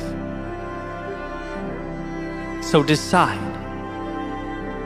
Decide to make today amazing. Choose to make it better. Let the obstacles lift you up and the momentum carry you towards something meaningful. When others stop and find reasons to doubt themselves, how about you find this small win buried, tucked away underneath it all? The little key that may do nothing more than get you through that next door. After all, sometimes that's what life's about. Picking up your head when it's most difficult and finding the next door to walk through. And the magic is knowing you can always do that. Because there always exists both the doorway and the key, but we must be willing to find it. That's the obvious thing about those doors. The right ones will open, but they require we find the strength to approach them. They require that we seek out amazing. And so with this in mind, what is the next chapter like for you? Are you currently enduring one of life's winters? Are you navigating those inevitable valleys of despair, in which the value is in finding that single ray of light amidst the storm? Looking within yourself for the courage to take one more step forward, and another, and another? Are you seeking out that spark that will reignite the fire in you? Because it's there, so long as you choose to make today amazing. Maybe you've climbed yourself out. Maybe you're looking for whatever's next, the new evolution, seeking to follow your heart and continue the beautiful progression that is life.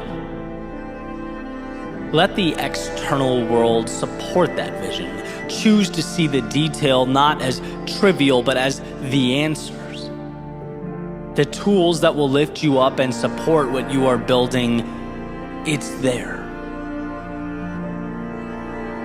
She had a picture framed on the table that said, "Make today amazing." Placed there to remind her how much of life is a choice. Because in a world of options, what a gift to choose the journey of a lifetime. What a ride that awaits, so long as you decide to step in.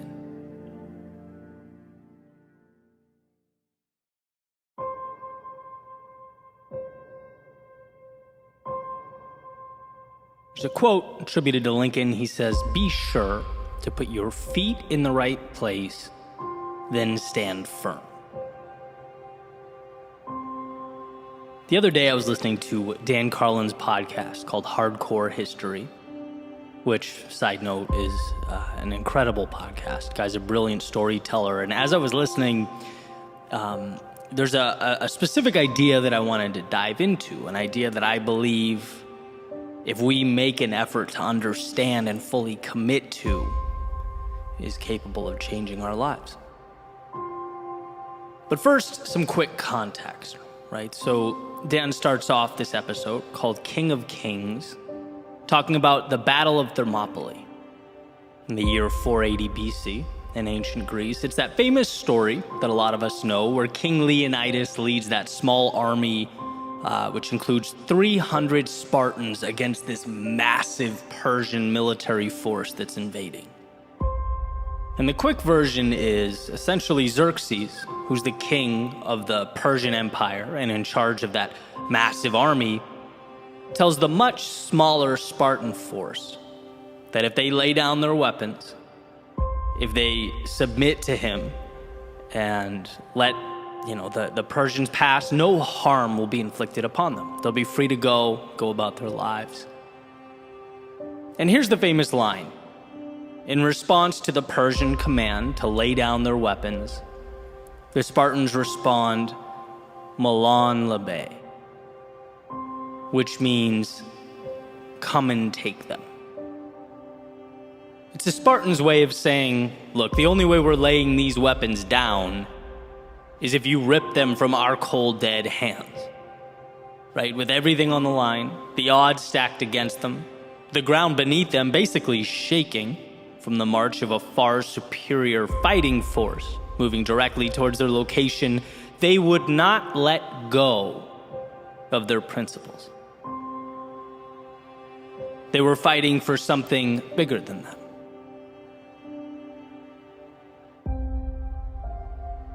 And I couldn't stop thinking about this idea long after I hit pause on the episode.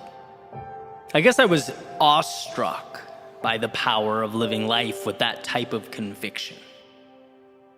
Because I know in my soul that's the North Star I should be gravitating towards. We all should.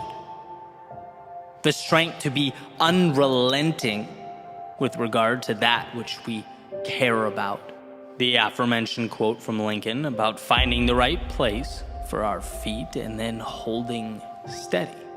With everything you have, all that you are, holding firm. I just couldn't get that out of my head. And then it came to me that invading force represents so much in our personal lives. So many things. One example being the difficult or adverse circumstances, our trying times. When you're most likely to concede that perhaps you're no bigger than that world around you. Maybe life is a movie and I'm merely the audience. My job is to clap, laugh, gasp, or cry.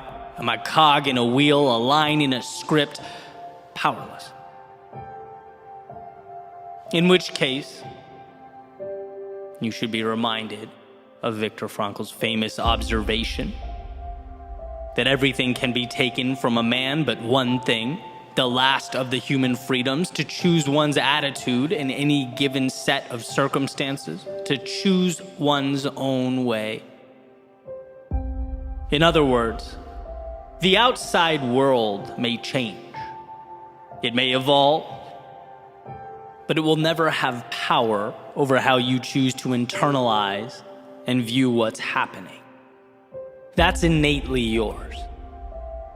So when the circumstances feel like they demand more than you can give, when they suggest you leave your interpretation of life behind, the correct response is, as the Spartans defiantly said, "Come and take it."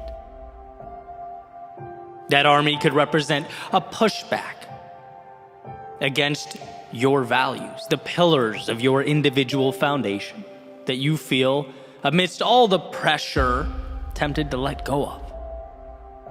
After all, it's easier to retreat than stand toe-to-toe with others. It's easier to abandon than it is to defend, at least in the short term. But as Victor Hugo writes, you have enemies, good. That means you've stood up for something sometime in your life. The enemies, obviously not being the point. I'm a believer in the conservation of enemy approach to life. Allies just pragmatically get you a lot further, but here's the reality. Anyone who stands for something will undoubtedly create divide. They'll be criticized and condemned. And when one feels the pressure of that criticism, they must understand that it does not invalidate who they are or their worldview. That is yours. You are the only one who can give up or relinquish that control. So as the Spartans said, come and take it. And then lastly, my thoughts went to the little things that make us who we are. Those tiny pieces of ourselves that we, little by little, one by one, over time give away. The concessions that fade into the background as we evolve to fit in so that we don't stand out. As Emerson beautifully put it, to be yourself in a world that is constantly trying to make you something else is the greatest accomplishment. And so that attacking army just might be the universe attempting to mold you to it. Perhaps not all at once, but more like that frog placed in water and put on the stove, with the heat increasing so slowly over time that he doesn't realize the heat will soon overtake him. Externalities do not dictate. They are objects in need of meaning, and you are the architect here. If it means something to you, it's worth holding on to during the difficult times and the easy times. When it's popular and when it's not, there is value within you specific to you, a value that must be nurtured in order to expand. Others can't and won't see that. The world around you may, even with all its complexities, seek to suppress it. But that flame is there. It's there and it's yours. And to anyone or anything looking to extinguish its light, come and take it. After all, what is a life if not one lived on your own terms? The goal is not to simply exist, but to define the plane on which you'll evolve, to devise your own parameters. Be yourself as that world looks to make you something else. So here's to digging deep, to finding within yourself the courage to stand up to the great armies of chaos, conflict, adversity, and their perpetual conquest. To remember how strong you are, how much control you have as you navigate the unknowns and redefine the right nows. Don't let your strength be the thing you give away. Don't let your heart be what gets left behind. Don't let your thoughts become illusions of what could have been if only you'd held on. And look, I'm not saying it's easy. In fact, I know that the meaningful road will necessarily be the one that requires the most of us, that makes us question who we are and where we're going. It will ask that when our minds race with doubt and our knees shake with fear, we find a way to stand regardless, to walk to our demons, look them square in the eye and proclaim that whatever it takes, we are willing to give. That we will fight until there's nothing left, go until we can go no further, and hold with conviction all that matters most. So the next time life demands that you fall back or bow down, the next time chaos emerges in the distance and asks only that you lay down your arms, here's to being strong enough, certain enough, courageous enough to say one thing and one thing only: come and take them.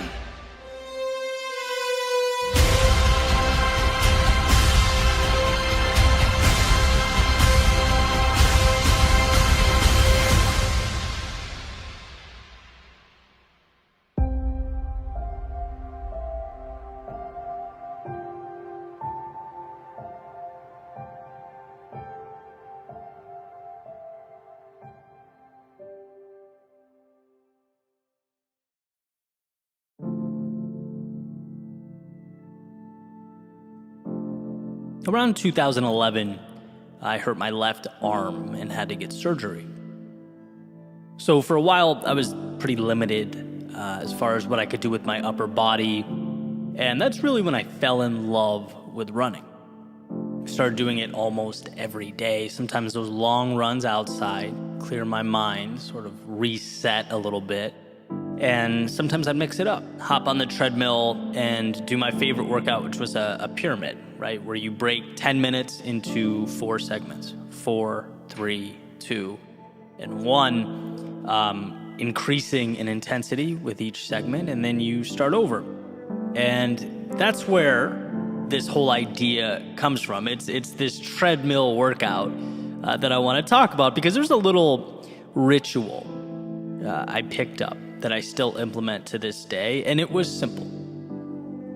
At the very end of my workout or my run, I would always add 22 seconds. My lucky number twice, 2 and 2. So for example, if I told myself, the workout's going to be, 3 pyramids or 30 minutes, I would stop running at 30 minutes and 22 seconds. And if I told myself it was going to be an hour, I'd stop at 1 hour and 22 seconds. Always tacking on that 22. And I don't really remember the first time I started doing it or even why. But like so many things, that 22-second period organically became a habit.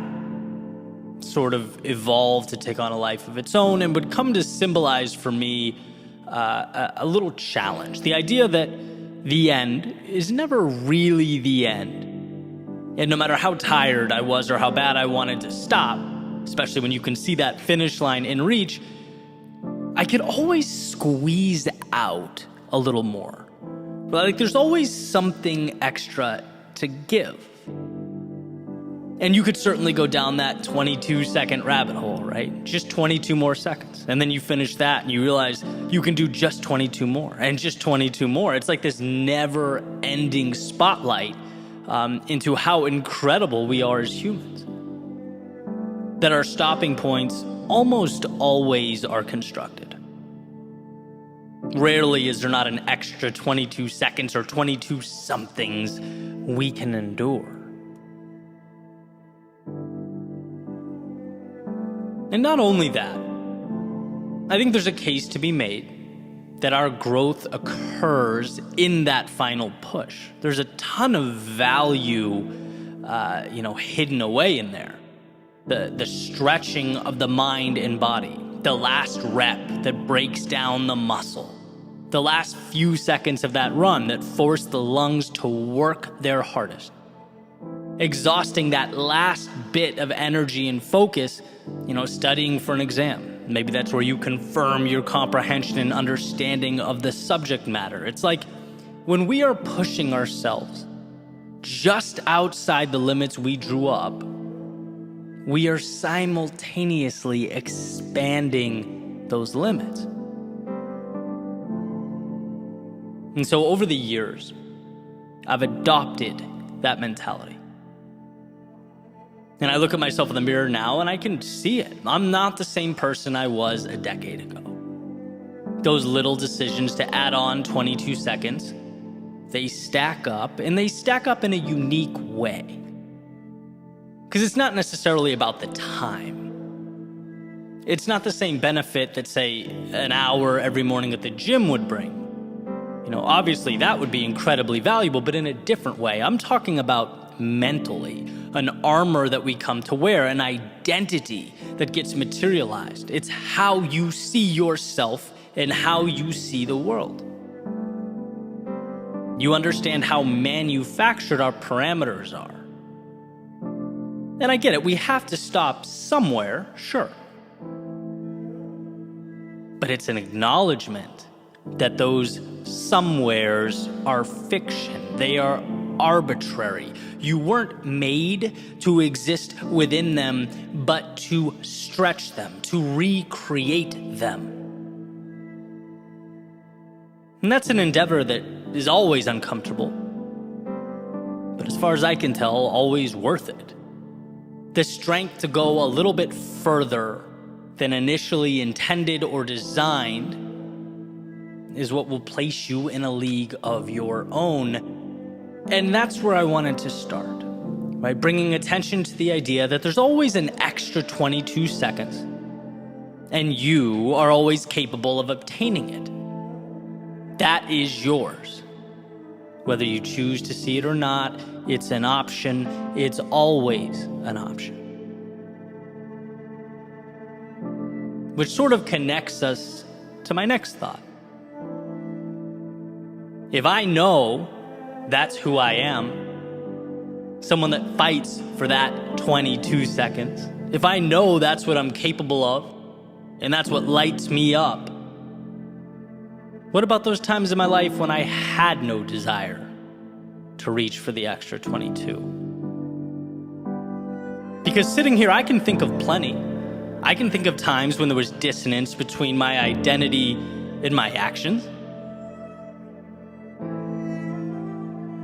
Here's a quick story, right? This was a shift in my life and my understanding of reaching for that little bit more, right? When people ask me about my process, right? What I'm building or where I see myself in X number of years, I tell them I'm playing the long game, right? Like I'll sacrifice some short-term wins now to continue forward with a plan that I believe wholeheartedly will transform from linear to exponential, right? It's like Gary Vee's motto, you're young, you have time. And impact is not about succeeding at 34, it's about flourishing at 45 and 55 and 65 and 75. Like that's fun to me. That's the exciting game to play. And it's methodical.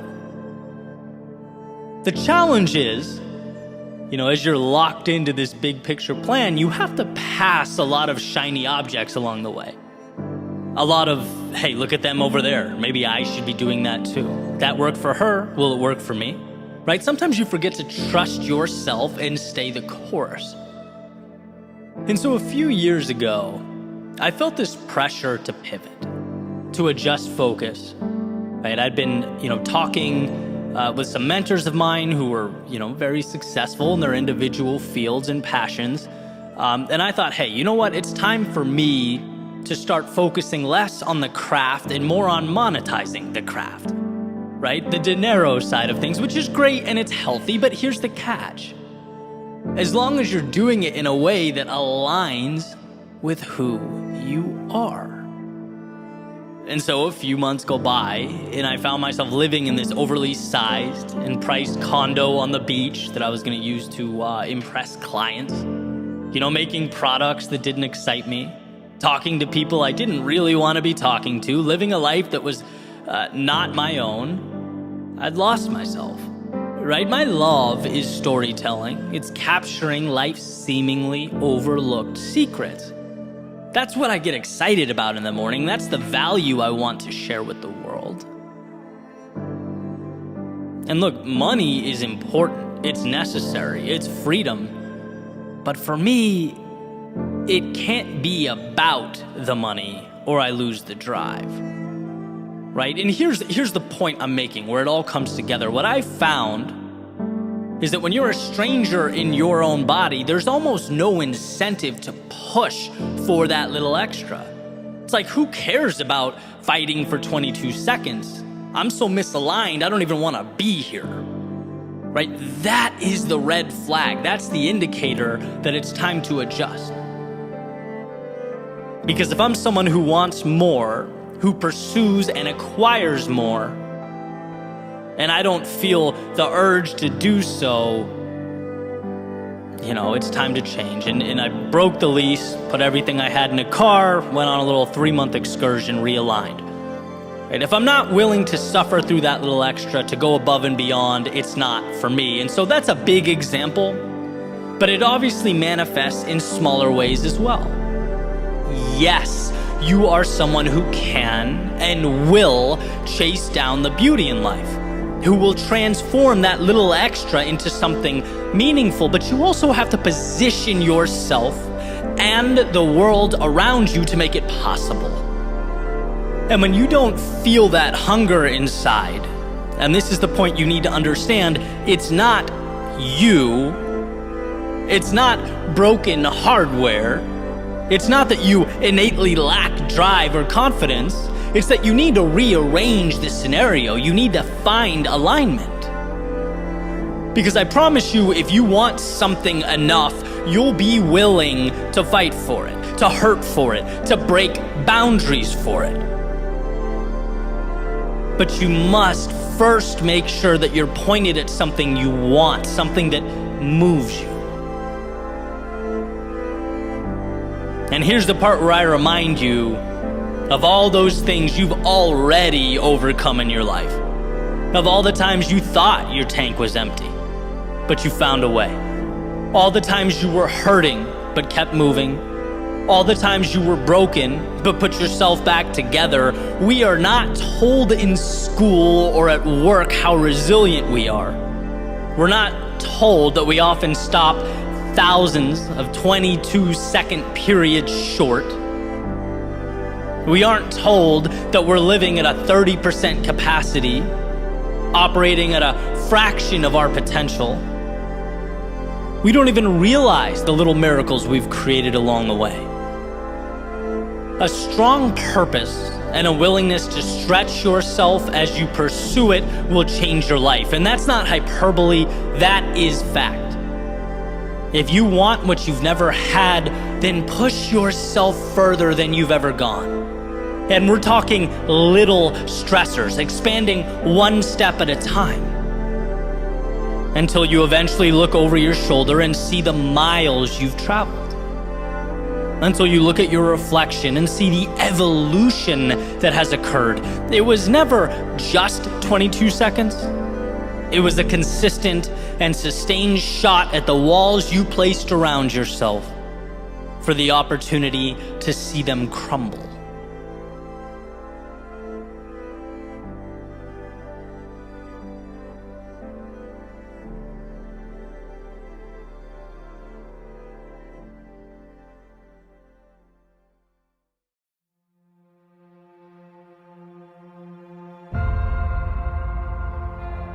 Let's right out of the gate draw a line. The most important line one can draw, a line of demarcation separating who you were and who you are. A line between the past and the present, and this line marks your return. No, not to the days of old, but to step one. Your chance to begin again, to rise above, to transcend yesterday's character and transform today's potential. See, what we often fail to realize is that there are ideas deeply ingrained in our minds that rule over us, a sort of subconscious authority. It says yesterday you fell short, so today you are someone who falls short. It says your objective was not reached in the past, so how about a new, maybe easier one? It draws a nice little box, pats you on the head, and says, how about we make a nice, cozy home for ourselves in here? And what this subconscious authority fears most is that you wake up, that you become aware, that you return.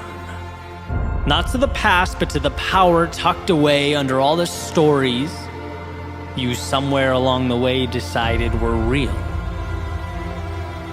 The second you accept that yesterday is only as relevant as you decided to be, you unchain yourself. You become unshackled. So return to that place of curiosity, where you're not obligated to perform, but gifted with the journey before you. And that could certainly be hard, right? It was hard for me to look back at my life and distinguish between what I've simply accepted and life's objective truths. I'd taken orders and been obedient for so long. I'd been listening to that subconscious authority for so many years that I had to, in a way, relearn what creativity meant for me. I had to learn not to feel guilty going on a jog in the middle of the day when the rest of the world was working. I had to learn that my instinct wasn't to explore, but to stop short. I wasn't pushing limits or peering around corners. I wasn't testing the waters or seeking out the hidden opportunities life hides away. No, I was on autopilot. And life, it had called for my return. It's funny how when you reject your potential long enough, the universe seems to tap you on the shoulder. It makes it more and more apparent every day that something greater is within an arm's reach, backs you into a corner until you have to address the dissonance between who you are and who you've allowed yourself to be. Those orders you've been taking don't align with your best self.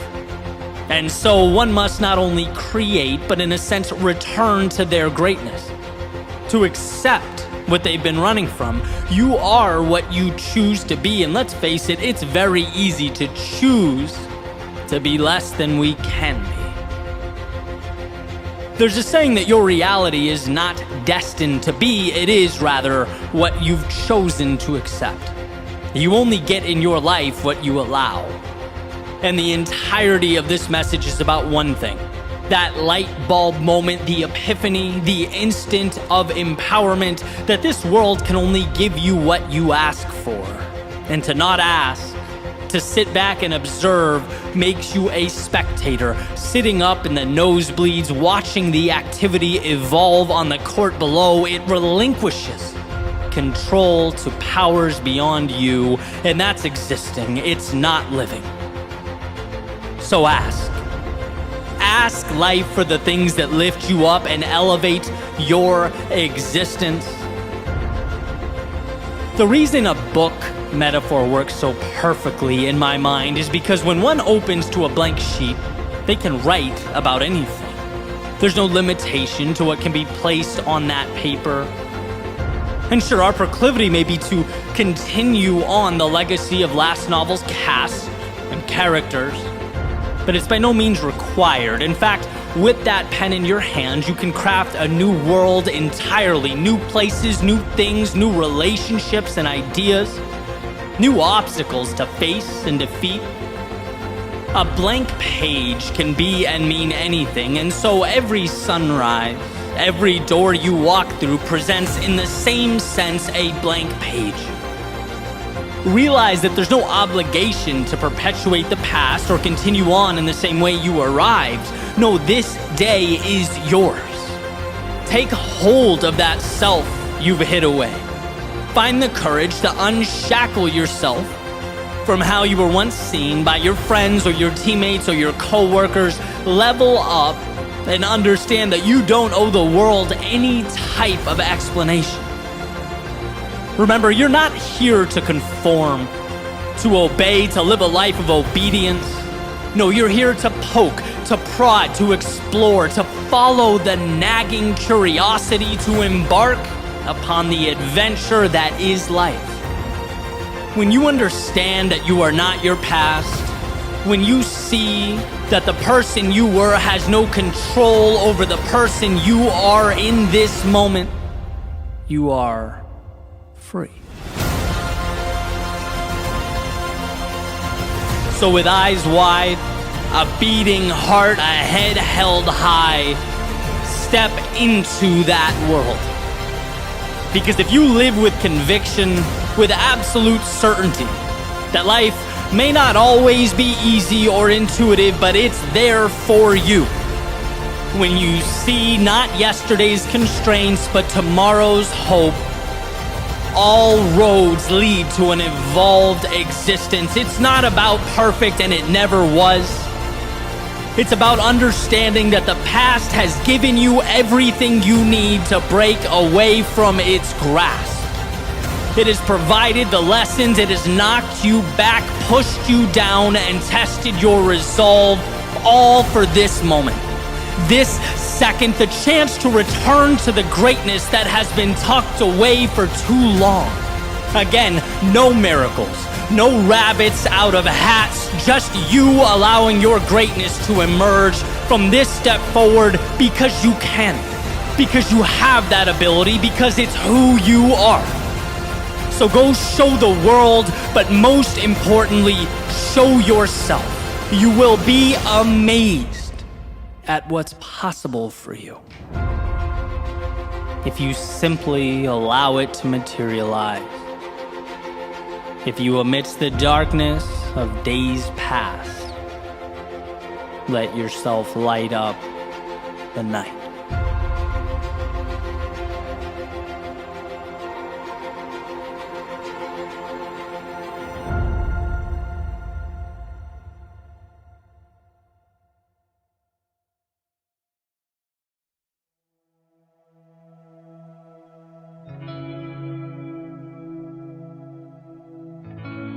You have to see it before they do.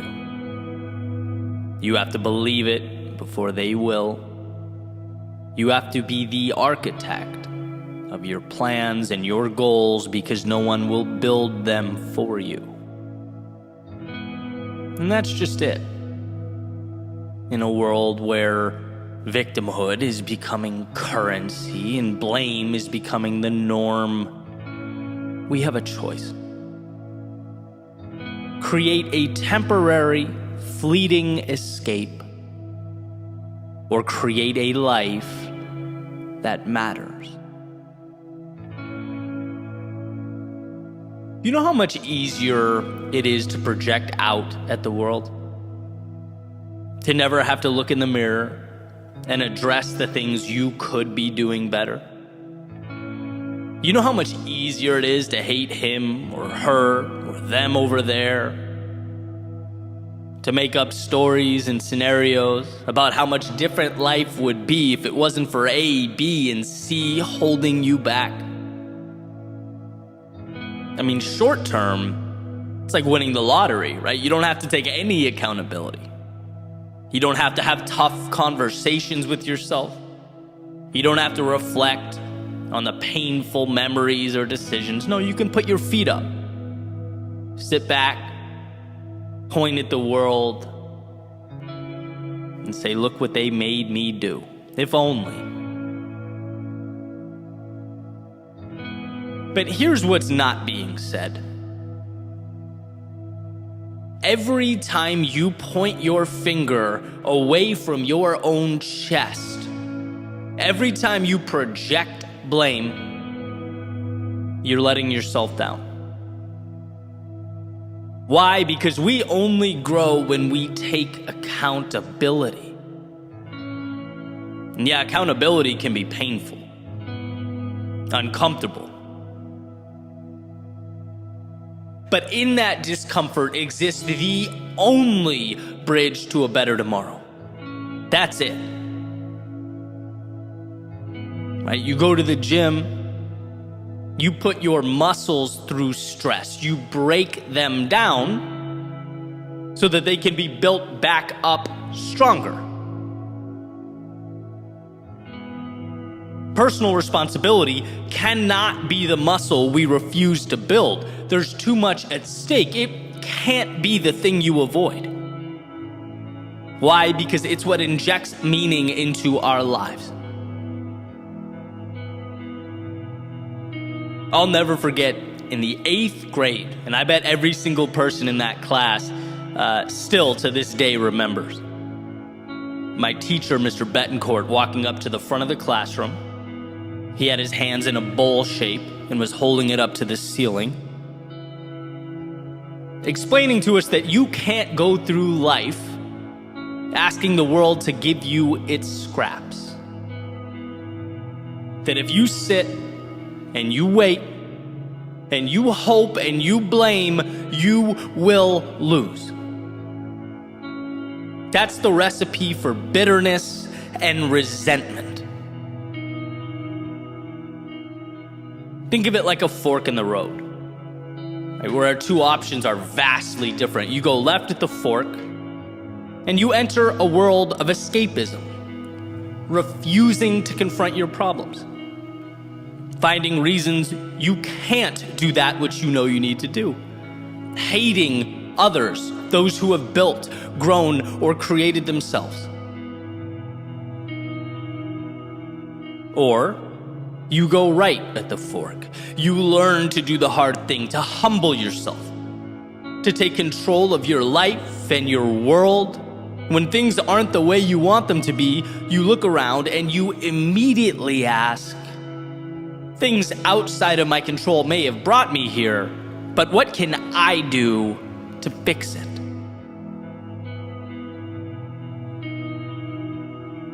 Those of you who have been listening to me for a while, you probably know my favorite articulation of this idea was explained by Will Smith.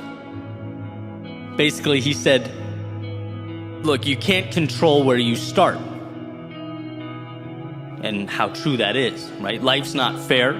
Some people are born into more resources and opportunity. Some people find themselves in social situations that aren't ideal, and that list can go on and on and on, right? Human beings are all different, so there will always be discrepancy.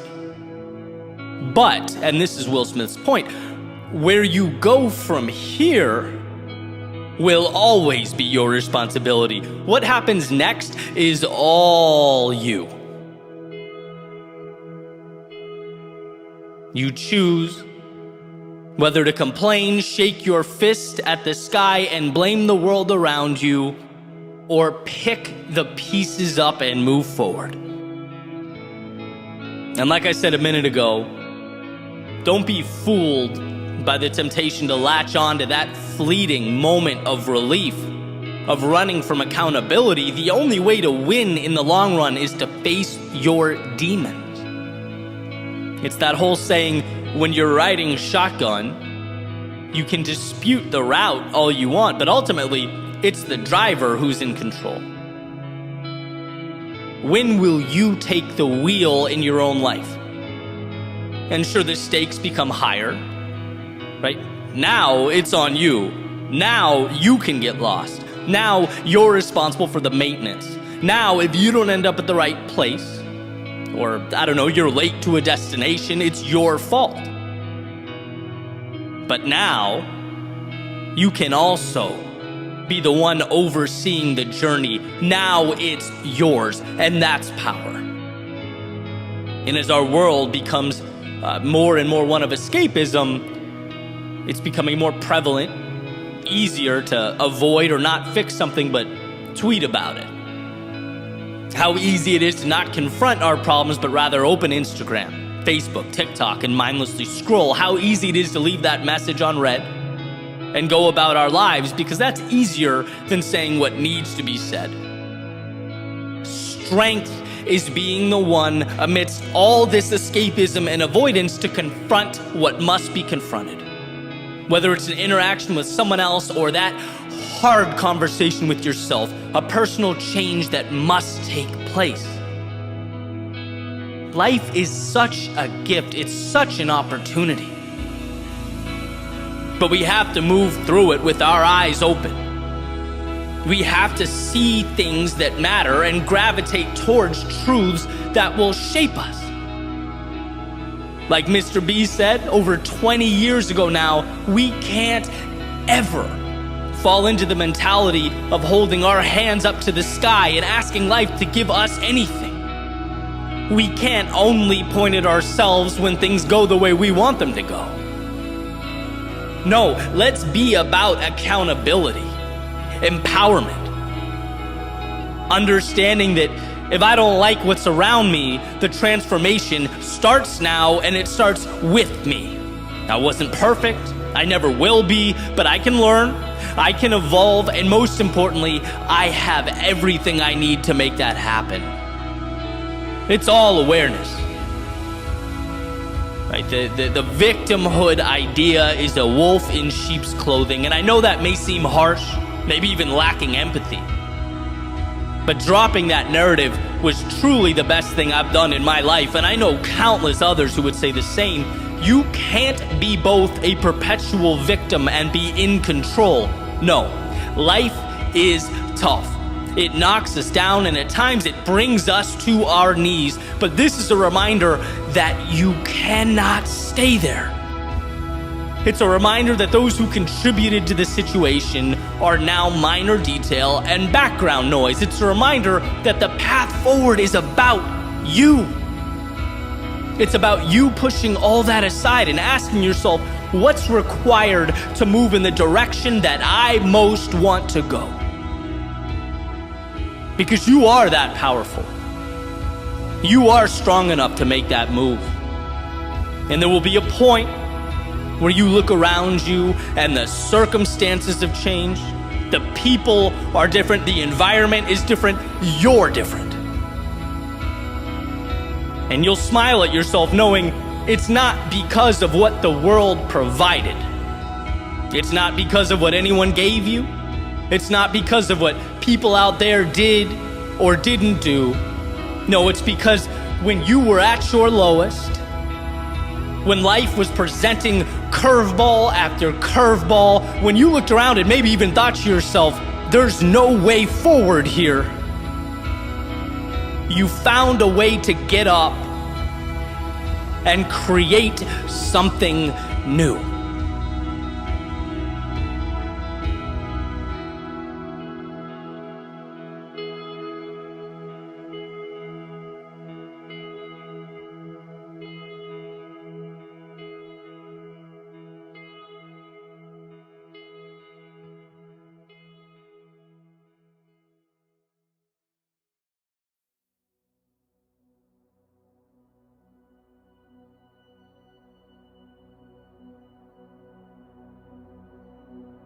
If these walls could talk,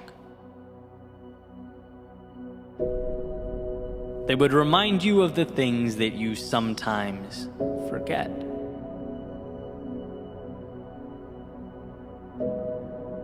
Yeah, those elusive things you tend to walk right by. It's not that you've chosen to ignore them, it's that, well, people are complex. And we have a tendency to skip over some important things as we remain fixated on our problems, our perceived inadequacies, that finicky negativity bias. The one that states, if you went to a restaurant 100 times, had 99 incredible experiences, but something went wrong on the 100th, well, that restaurant would forever be known to you as the place where things go wrong. We are wired not to see the good, but to identify and avoid the bad.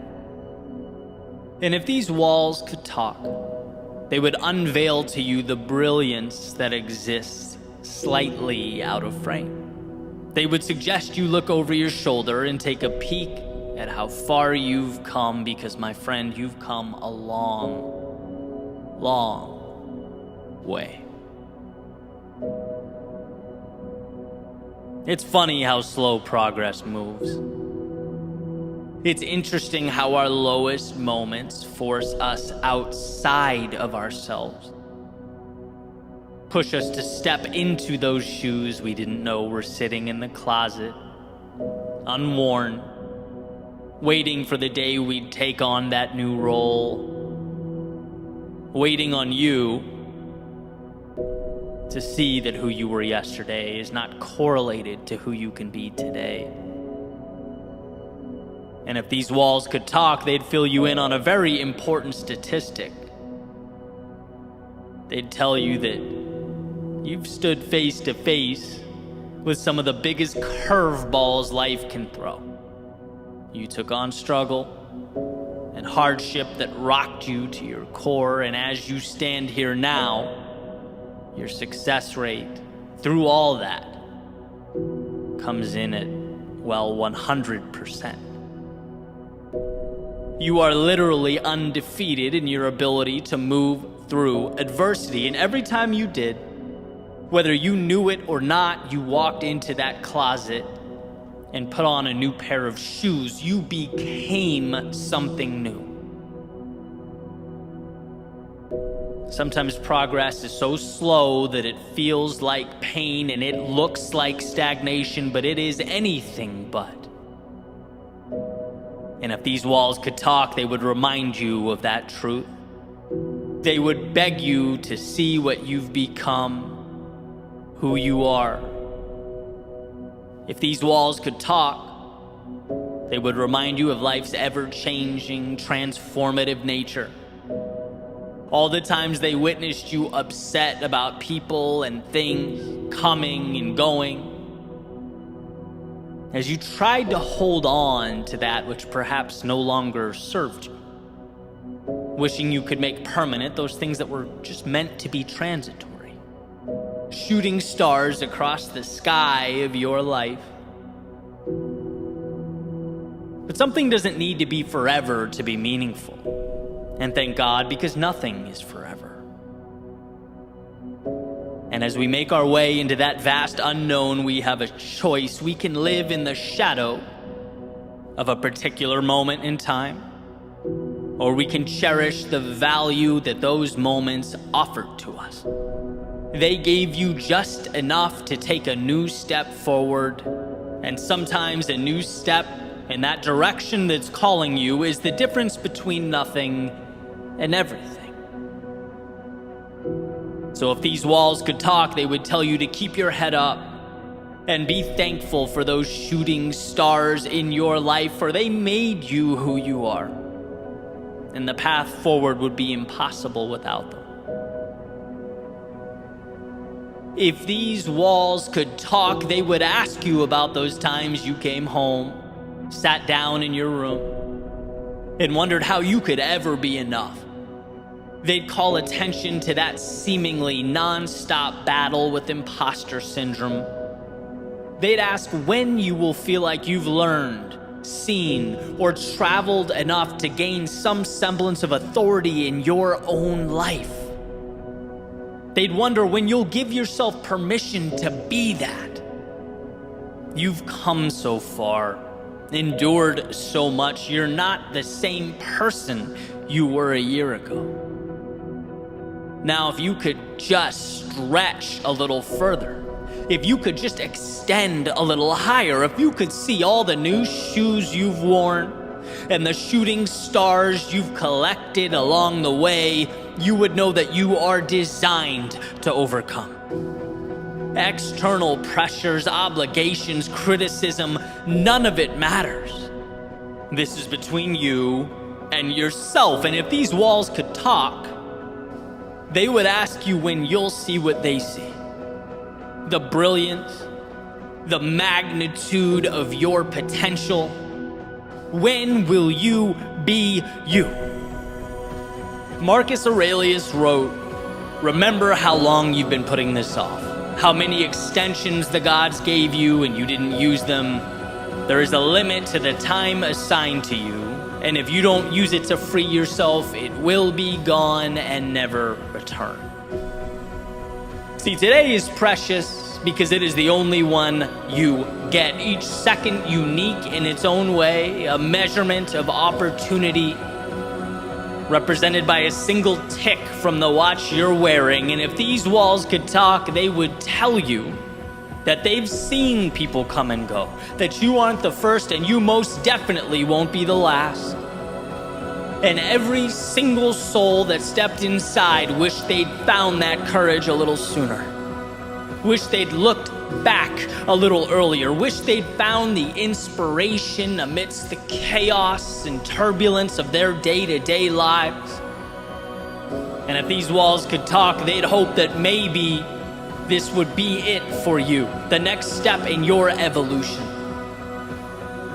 And what's most incredible is that you get there not by becoming something you've not yet become, No, in this moment, it's about noticing who you already are.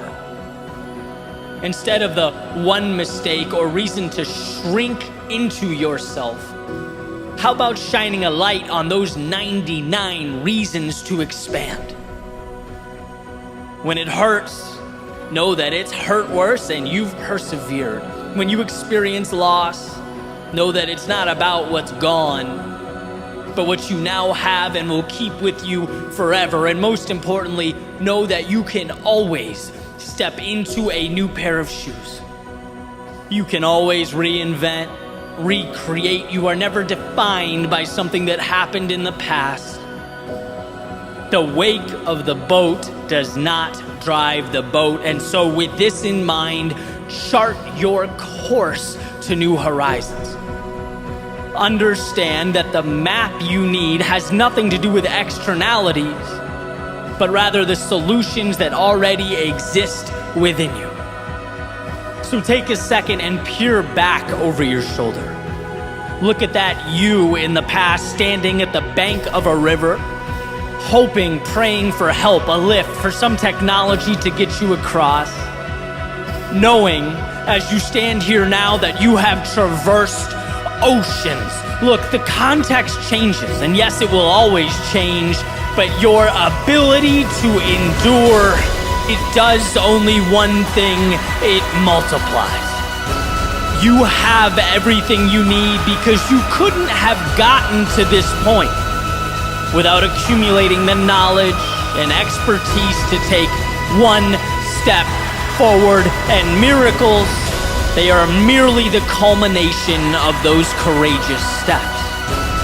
And yes, when we are stuck, when we're at that coastline looking out at foreign horizons, I get that the answers seem big, sometimes even bigger than we are. I get that the mind wanders right to the potential disasters, to the what-ifs and the worst case.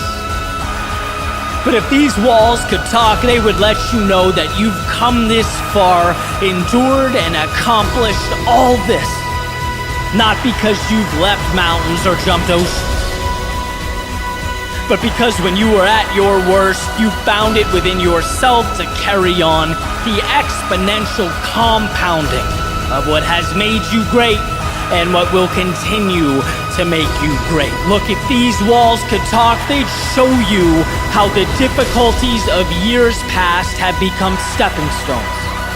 So commonplace, so easily solvable that they no longer even warrant your attention. That by moving forward, you have faced your obstacles, taken the value from them, and made them obsolete. If these walls could talk, they'd remind you that you are not only ready, but made for everything that awaits.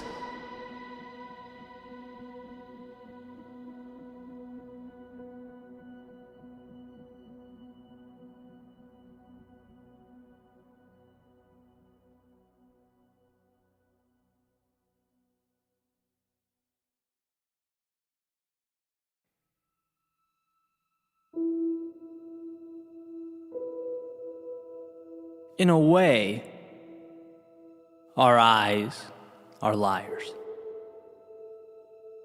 Not in what they portray, but in the implication of their portrayals. Our eyes highlight to us one thing: what surrounds us now. We receive a snapshot of the current moment. And what took me years to understand is that possibility and hope live far beyond what surrounds us right now. And it's that pursuit of possibility that saved my life. Immersing myself in the unseen. Perhaps we were given the now, not to subserviently accept it, but to transform it. I believe in our own way, we're all architects. Here's what I've found to be tricky, though, as I've spent time thinking about this. What I believe and I've come to recognize is that two things can be true at once. First, all we'll technically ever have is the present. As Eckhart Tolle explains, depression is essentially being lost in the past, anxiety is being fixated on the future, and that a healthy life is learning to cherish the now. But second is the power and control of being able to point the now at something far beyond what our eyes convey.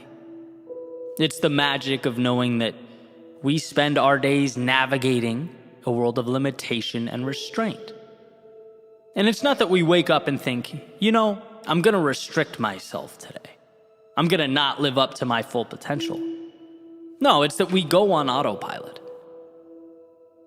We observe this slideshow our eyes play for us day in and day out and exist within those parameters. That seems perfectly reasonable. Our eyes show us a wall and our brain says, okay, this is where we stop. The end.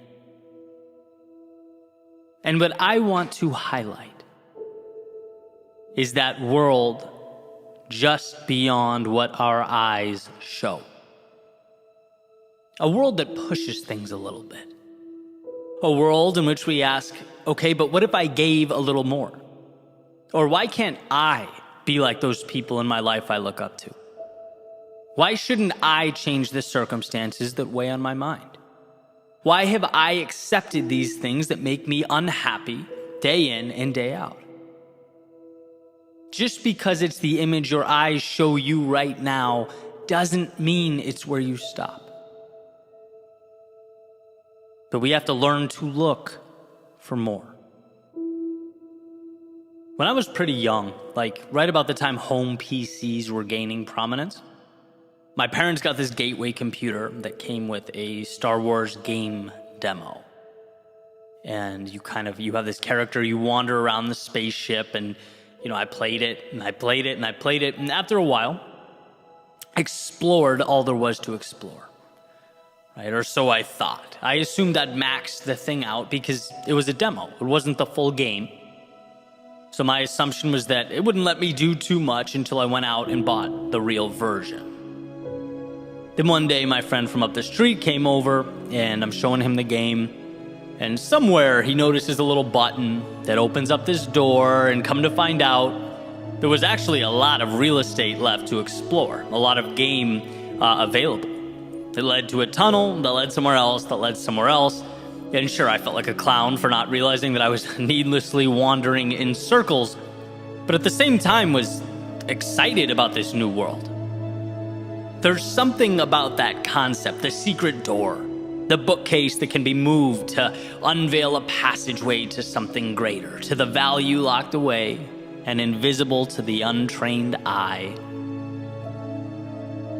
One of the most important things for us to understand is how many of these doors exist in our lives. That if we choose to recognize and identify something more, something that excites us and invigorates us, we can usually draw a line to it. We can start little by little heading that way. Because within the current moment slideshow we see all around us exist the little passageways, the side streets, the tunnels connecting to something more. That of course those gates won't open up if you've not constructed a destination in your mind worth traveling to. Again, not because you're insufficient or inadequate or wrong, but because our default is to live life on demo mode. We have to manufacture more. Build a higher platform, and then climb up to it using ropes and ladders that we already walk by every day without thinking twice. Our world, our right now, is a toolbox waiting for us to construct a more meaningful, peaceful, happy tomorrow. And so again, I present the question, where are these hidden opportunities or gateways in your life? Where can you find the advantages dressed up as the mundane? Is it in a book? Is it a conversation? Is it applying to that thing you've been hesitant to pursue because you're scared of what might await? Is it understanding the power of 10 minutes a day? And how starting small opens doors that we can't even comprehend? Is it a little boldness? Is it looking in the mirror and realizing you're still shackling yourself to who you were yesterday? Is it understanding that someone or something in your life isn't conducive to your well-being? Is it an hour in the morning to think, an hour at night to breathe? Is it changing a self-limiting relationship with time or money or resources? What walls can you knock down so that you might open up a world that's meant for you? A world that's malleable and without limitation. Your eyes, they don't tell the story of how things can be or what they mean. They show you the infinite tools at your disposal to build, to create, to design. To never accept a now that wasn't chosen with intentionality. That where there exists pain, there also exists a door to lessen and transform that pain. Your journey, it never ends where you are, it ends where you choose to stop. It ends where you plant a stake in the ground and accept the world around you. So if no one has told you recently, let me remind you how powerful you are. Let me reiterate what you are capable of. And that perhaps your reality requires of you some customization. Perhaps the courage to step outside the routine and the obligation. And as the architect you are, build something beautiful, meaningful, something incredible to stand on. To recognize the distinction between what is and what can be, the second one understands that they are walking by the very solutions they need. That to remain in a state of discontent is simply an indifference to the resources around them. Remember this. What you see, your eyes don't provide an end state, but a path to the next chapter. A chisel to little by little evolve. As someone recently reminded me, Mark Twain's quote, "Logic will get you from point A to point B, but imagination will take you everywhere." Why? Because so much exists beyond the parameters of everyday life. It's about mapping new paths with new points and new rules. Because some exist and some live. Some comply and some create. Some see what is around them, and some ask, what can I build with what is around me? So build. Towers that touch the sky, bridges that connect the earth. Build like this is a game, and the only way to lose is to stop yourself from experiencing all it has to offer. Build like there's a world far beyond your front door. Because if you do, that's exactly where you'll find yourself.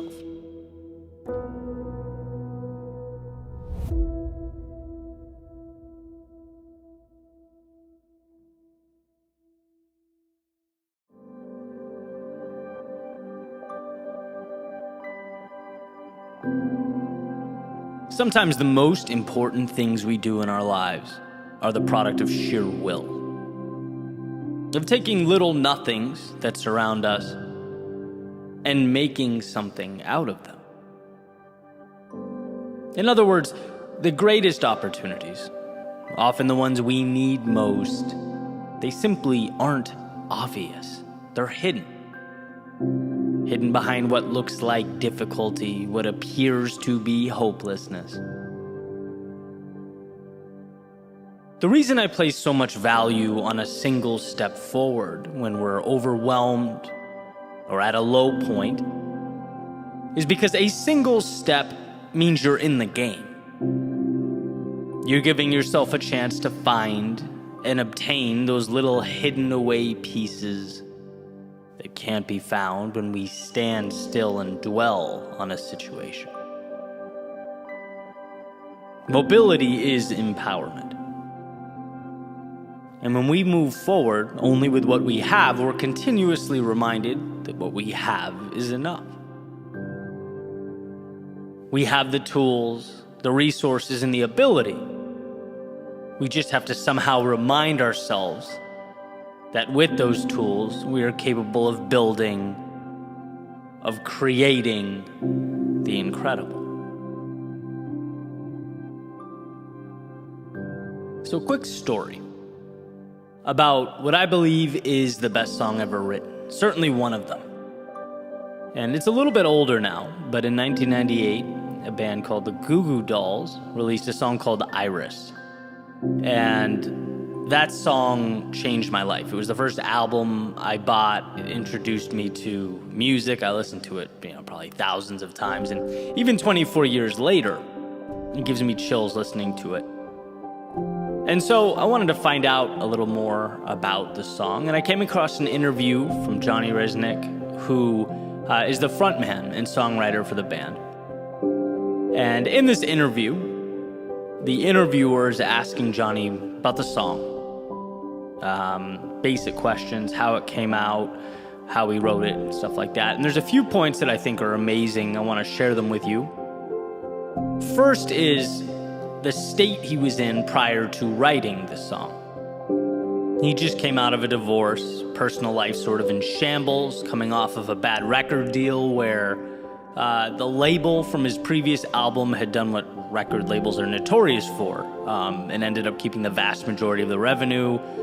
He had writer's block, just felt down, and had left his home to stay at a hotel in Los Angeles. Right? Bottom line is, it's not a dream scenario by any stretch of the imagination. And then gets a call from his manager about potentially writing a song for the City of Angels soundtrack.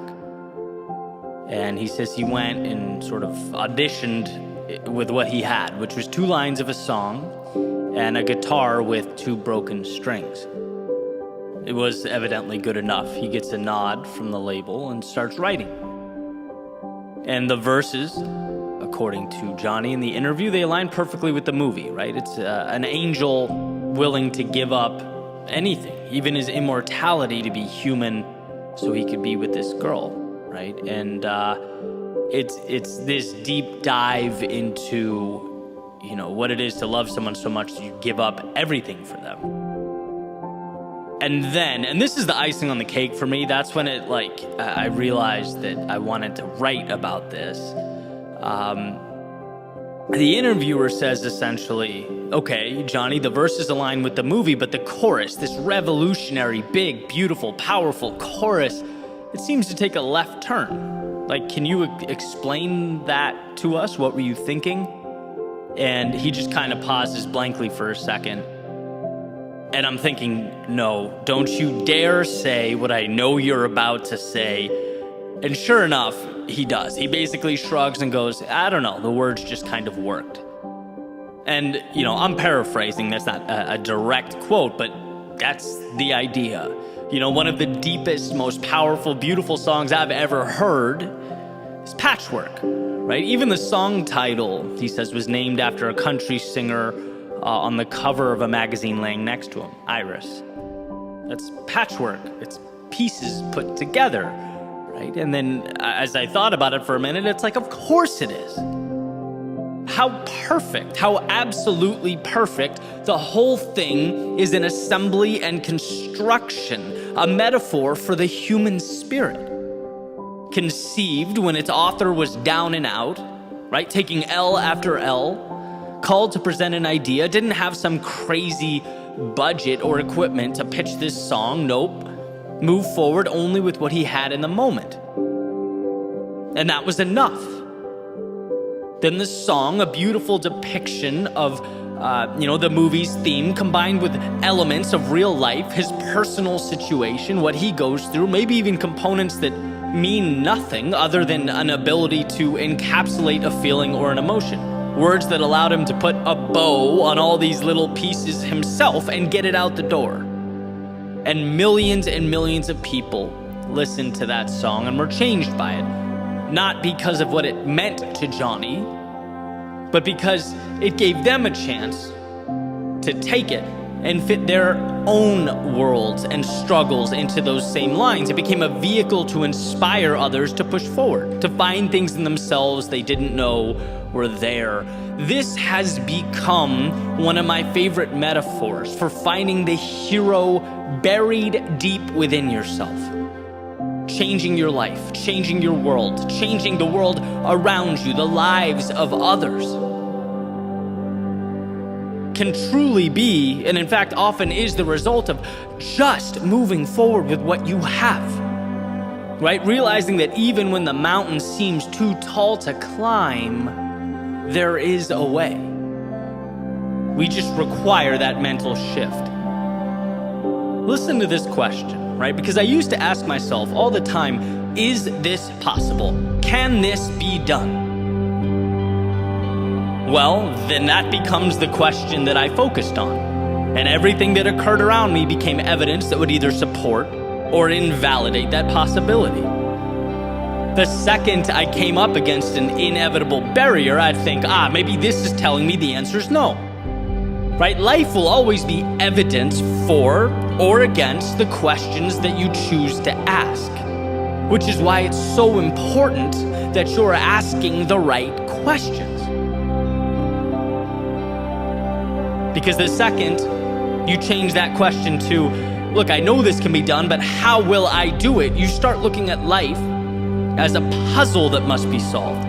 That same obstacle that was once interpreted as a stop sign is now merely an indicator that the path exists, just perhaps somewhere else.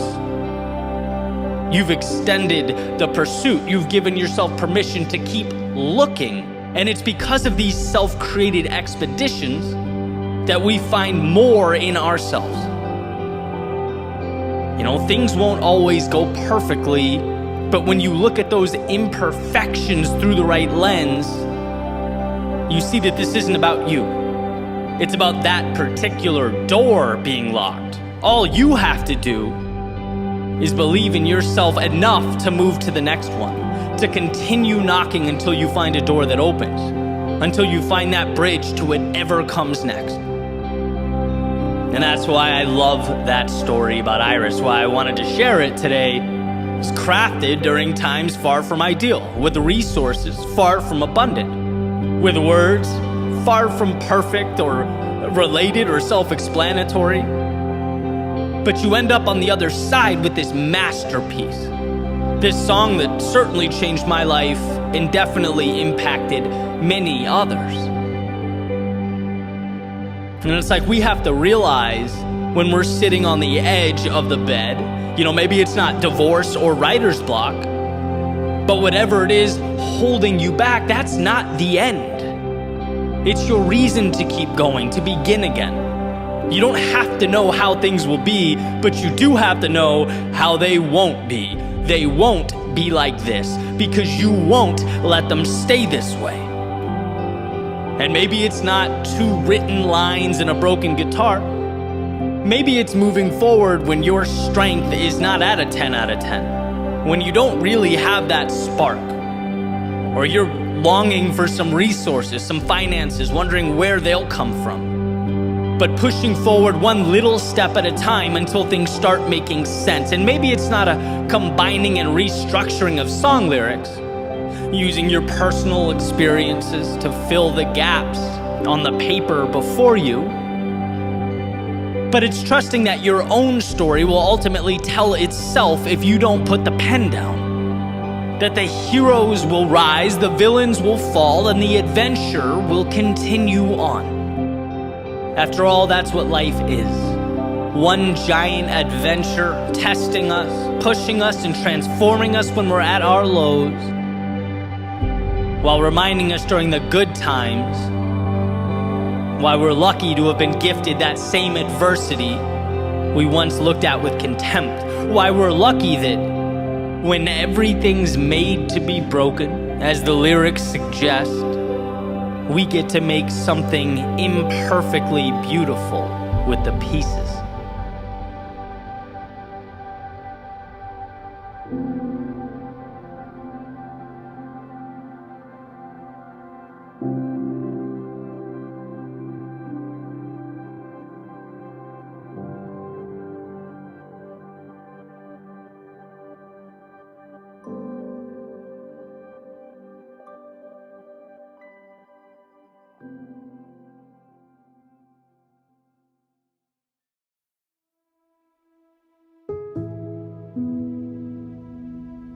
Recently, I was thinking about something a friend of mine named Tom told me a few years back. He owns a company in Oklahoma City and was telling me about how someone he'd hired essentially stole from him. And the first question that came to my mind as he was telling the story was, okay, what are you going to do about it? And I asked him the question, and he was kind of quiet for a second, and then asked in his southern accent, Eddie, if a snake bites you, are you going to chase it into the woods to get your revenge, or are you going to get the medical attention required to save yourself? Basically, are you going to focus on the past, or on what to do from here forward, right? Basically, he cut ties with the person, but had moved on. Was already thinking about next steps that were best for him, his family, and his business. And I can tell you, since hearing that, it's become an incredibly valuable idea in my life. Especially as you realize that there will never be a shortage of problems. You do what you can to avoid them. You try to steer clear when possible, but adversity will always be a factor. It's about knowing that and stepping into it regardless. It's something that's always intertwined in our development. And I find value in asking myself, is this action I'm about to take conducive to my growth and my happiness? Or am I just chasing snakes? Does this just feel good in the short term because I'm angry or I've been wronged or something along those lines? Especially since most harm inflicted on others derive from incompetence, not malice, and I truly believe that. I think very frequently we attribute sinister motives to others when 99% of the time it's, sheer stupidity. It's imperfect humans trying to navigate an often complex world. We make mistakes. Now, I'm not suggesting you don't stand up for yourself when you've been wronged or slighted. Of course you should, but the magic is in not personalizing the situation. Right? Possessing the emotional IQ to understand, hey look, it's not about me, but whether I can salvage this situation from here. And that depends solely on how I choose to look at it. Emerson wrote, people do not seem to realize that their opinion of the world is also a confession of their character. And what a powerful point. The flexibility and the leeway available to us when it comes to making sense of the world speaks to not how the world is, but how the onlooker thinks and interprets. Depersonalizing the situation is one of the greatest superpowers at our disposal.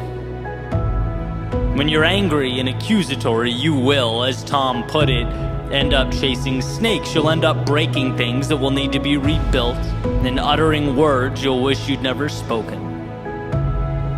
But the 5 seconds required to pause, to collect yourself, and realize that you're in control is everything. The ability to see the person, the situation, or the world not as an adversary stacked against you, but as an inevitable challenge that must be managed. So how will you choose to manage it? How will you choose to arrange the pieces? And by the way, I'm fully aware a constant theme for my speeches and podcasts and videos is the act of pointing not out at the world, but in at ourselves. My responsibility, my fault, my problem to deal with. I understand just how heavy that is, how hard that can be. Especially when deflecting blame often feels like it would just be a tremendous weight off of our shoulders, when revenge feels like the easy, intuitive move. But again, it's short-term relief. To truly grow, to find the calm and happiness and meaning we long for, it's the internal relationship with ourselves that matters most. It's the ability to say, I may not have created this, Or even, I may have made the mistakes that brought this to life, but I can't fix it until I look at both the situation and my own reflection and proclaim it's mine now. Let the past be the past. Now it's me and the present. And as far as I'm concerned, the present and opportunity, they are always one in the same, so long as we choose to see it that way. It's not what you look at, it's what you see over and over and over again. Is it happening to you or for you? Is it a problem or an opportunity, a setback or a chance to reset? I want to bring to light a story, one that I've told before, but it's so perfectly representative of the conversation. Jim Rohn talking about two brothers in an abusive household. Alcoholic father, terrible childhoods. They grow up and both of the sons have families of their own. One is the exact same as his father. He's abusive and he's angry. And the other one is a great father. He's kind, he's loving, he's supportive. And when asked why, the abusive brother replies, "Look at my childhood, right? How could you blame me for this?" The other brother, when asked, responds, "Look at my childhood, right? How could I let myself treat my family the same way?" And in a way, one spent his life chasing snakes, bitter, resentful. The other one asked, "Well, that was terrible, but what can I do to right the wrong?" One personalized it, the other used it as a lever or stepping stone. And this is, of course, a simplification, but I believe every struggle we face in our lives at its core contains some element of this choice.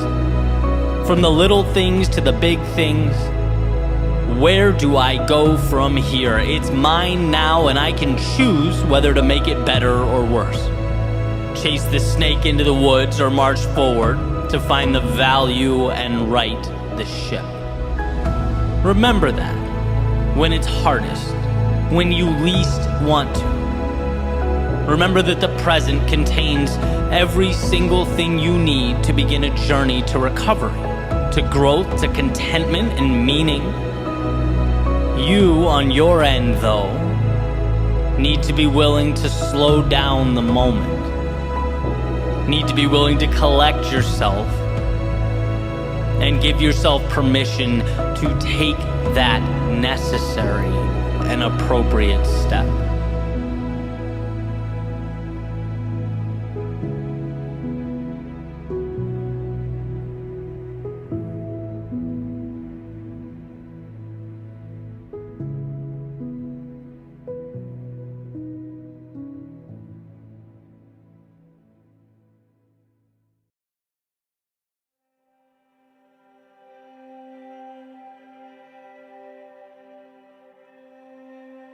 A life well lived is a dance between having the strength to walk away and having the courage to go all in. It's juggling the idea that absolutely nothing matters and the idea that every second is a blessing beyond which I'm capable of even explaining or articulating. Nothing matters, so live without limits or constraints, like you're on a once-in-a-lifetime journey. But everything matters, so know that every second along the way is perfect, a building block, a microcosm of the universe resting in the palm of your hand. And I think about this push-pull from time to time. I play with the idea that nothing matters when I need courage, when I need to convince myself to be a little bolder, reinforce the understanding that there is no pressure here. Life can only give what I'm willing to carve out. And as that clock ticks away in the background, what do I have to lose? as Mark Twain put it. It's the things we don't do that we come to regret. And then on the other side, when I need a little discipline, I play with the idea that the little things are everything. After all, two things can be true at once, and the details matter a lot. For me, getting up 2 hours earlier does make a difference. That pushing a little harder will add up. The little things become everything. And painting that portrait that had been tucked away in my imagination, well, that's done one very real, very tangible brushstroke at a time. It's participating in that dance between nothing and everything, the real and the imaginary. But for the time being, let's leave those very important little things and focus on the divine big things. Those nothings that with some vision and concentrated effort become some things. I have a friend that says to me all the time, nothing matters. And not in a nihilistic, throw your hands up and stay inside until the end of time type way. But in a way that poses the question, why wouldn't you risk it all? Nothing matters. Why wouldn't you risk seeing how far you could push, how long you could run, how much you could become? Because maybe, just maybe, this whole thing isn't as serious as we'd like to think it is. And instead of feeling confined and scared, what if you felt alive, blessed to even be here? And I think realizing that we build these imaginary boxes around ourselves and live within them is a huge step. That awareness that we spend so much time reaching out for things that will save us, when in reality we simply need to set ourselves free. We need to open the gates, build bridges to the infinite opportunity that surrounds us. And when I think about this, a feeling that still comes to mind, feeling I had after 2K tests in college. Those of you that have been on the rowing machines, I'm sure you get it. But if not, picture a feeling similar to an all-out sprint for roughly 6 or 7 minutes, depending on when you cross the line. And when it was over, after I'd finished picking myself up, I would just sit in the hallway, cherish the feeling of being done. Right after pushing my body to its maximum, I'd appreciate the nothingness, the same nothingness that I'd never pay attention to at all otherwise. But in that moment, it was everything. What a gift. As you regain your composure, as your heart rate comes back down to earth, to just be still. And I still love that feeling after physical exertion, the reminder to just be thankful for a moment of serenity, a reminder that life can and will inflict upon us these periods of absolute chaos, of turbulence. And often they're very necessary. They harden us, they shape us, but they also remind us to appreciate their absence. Same thing goes, and a lot of you, I'm sure, will be able to relate to this, for something like a headache or a migraine. When they come and go in my life, it's like the second a brutal headache dissipates, that nothingness is the greatest gift I could ever imagine. The absence of pain, infinitely more valuable than any tangible acquisition. And I think in those moments, we get a glimpse of the world in its purest, simplest form, where all the nuance and detail we worry about doesn't matter much. Because look at what we have. Look how much surrounds us when we position ourselves to notice, when we simply pay attention. Tolstoy said, "If then I were asked for the most important advice I could give, that which I consider to be the most useful to the men of our century, I should simply say, In the name of God, stop a moment. Cease your work. Look around you.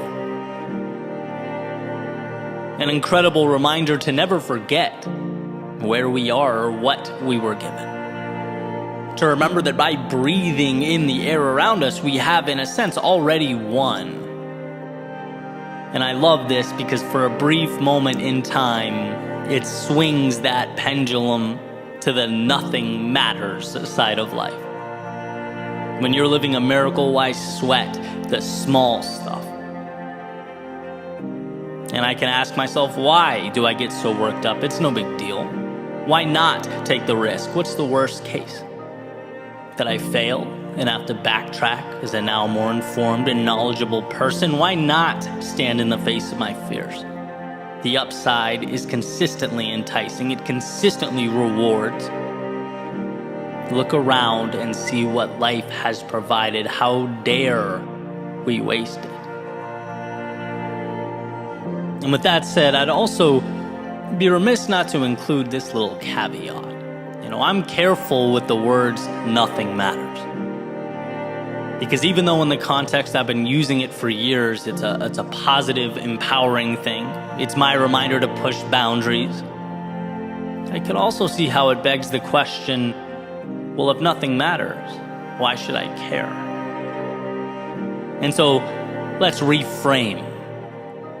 Because it's not that nothing matters, it's that nothing outside the scope of your worldview matters. It's the acquisition of freedom, addition by the subtraction of all those externalities we let hold us back.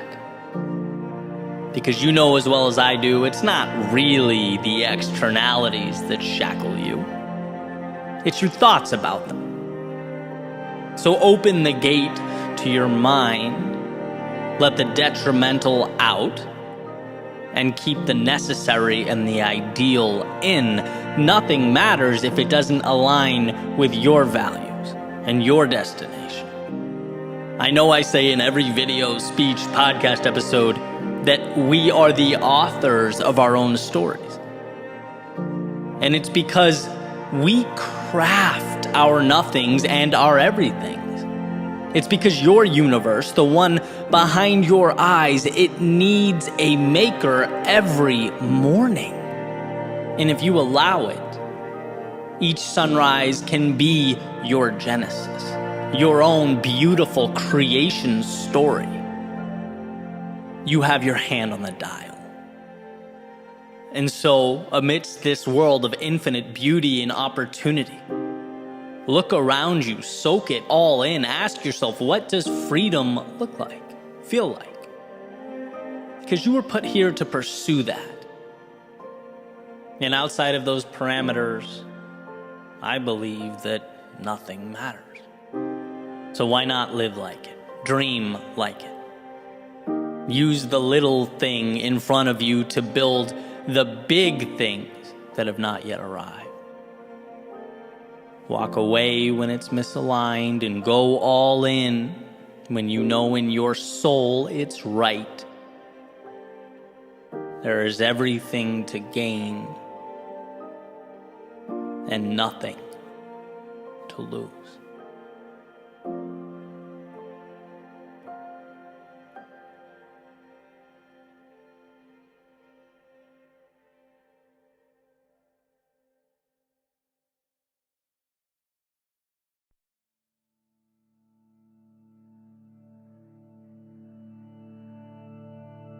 I woke up, put my coffee on the desk, opened my laptop, stared at a blank screen, and a little button popped up in the top right corner. Check for updates. Nope. Ask me again later. Why? Why not now? I don't know. I don't necessarily care about the improvements. I guess it's just inconvenient. It can wait. And that's kind of it. Let's face it, the laptop doesn't matter. The update in this scenario is not important. But bear with me, because I think what it stands for, and when you apply it to the big picture, does matter. Our proclivity to take less because less is convenient. Our predisposition to sell ourselves short because it's safer to leave so much of ourselves on the shelf. Because, well, things don't break when they're on the shelf. But you can't be both flawless and live your life. Because life comes with wear and tear. The value is the experience. And a flawless existence is void of experience, of stories, of adventure. There's a little parable about two seeds being planted. And one of them just wants to grow, wants to feel what the sun is like, wants to see how high she can get, experience the breeze, the cool air. And so she grew. And sure, she dealt with hard days. She had her difficult times, but ultimately grew to live her best life. The other seed worried. Worried about leaving her home, the world that was the ground around her, worried about damaging her roots, worried about what could be waiting for her in the dark, about the sun being too hot and the breeze too strong, and ultimately stayed right where she was, playing it safe until one morning a chicken came wandering by and ate the seed off the ground. And see, this spells out a few things. One, we can at any moment decide to step into that next level, evolve into that next chapter. But also, not doing so comes with a cost. Sometimes a hidden cost.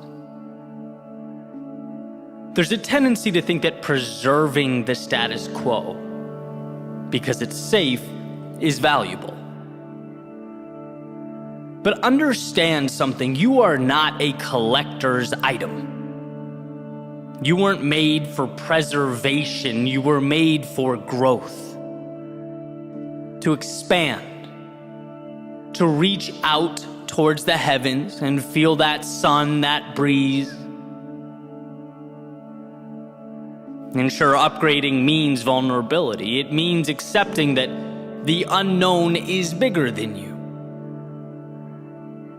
but also contains within it everything you need. Whether it was people, things, money, resources, I used to think like that seed, right? How can I hold on to what I have? Contain, play small. I can't lose this. I've come too far. I've worked too hard. What if everything goes wrong? I can't upgrade now. Maybe later. Maybe someday when the time is right. When it won't hurt or require that I step outside of this little world I've created. But guess what? Growth always asks of us that we leave the comfort of now. It always offers us the world in exchange for the courage to see the unseen and trust ourselves to bring it to life. And when I realized this, I saw how the act of trying to perpetually maintain the status quo is debilitating.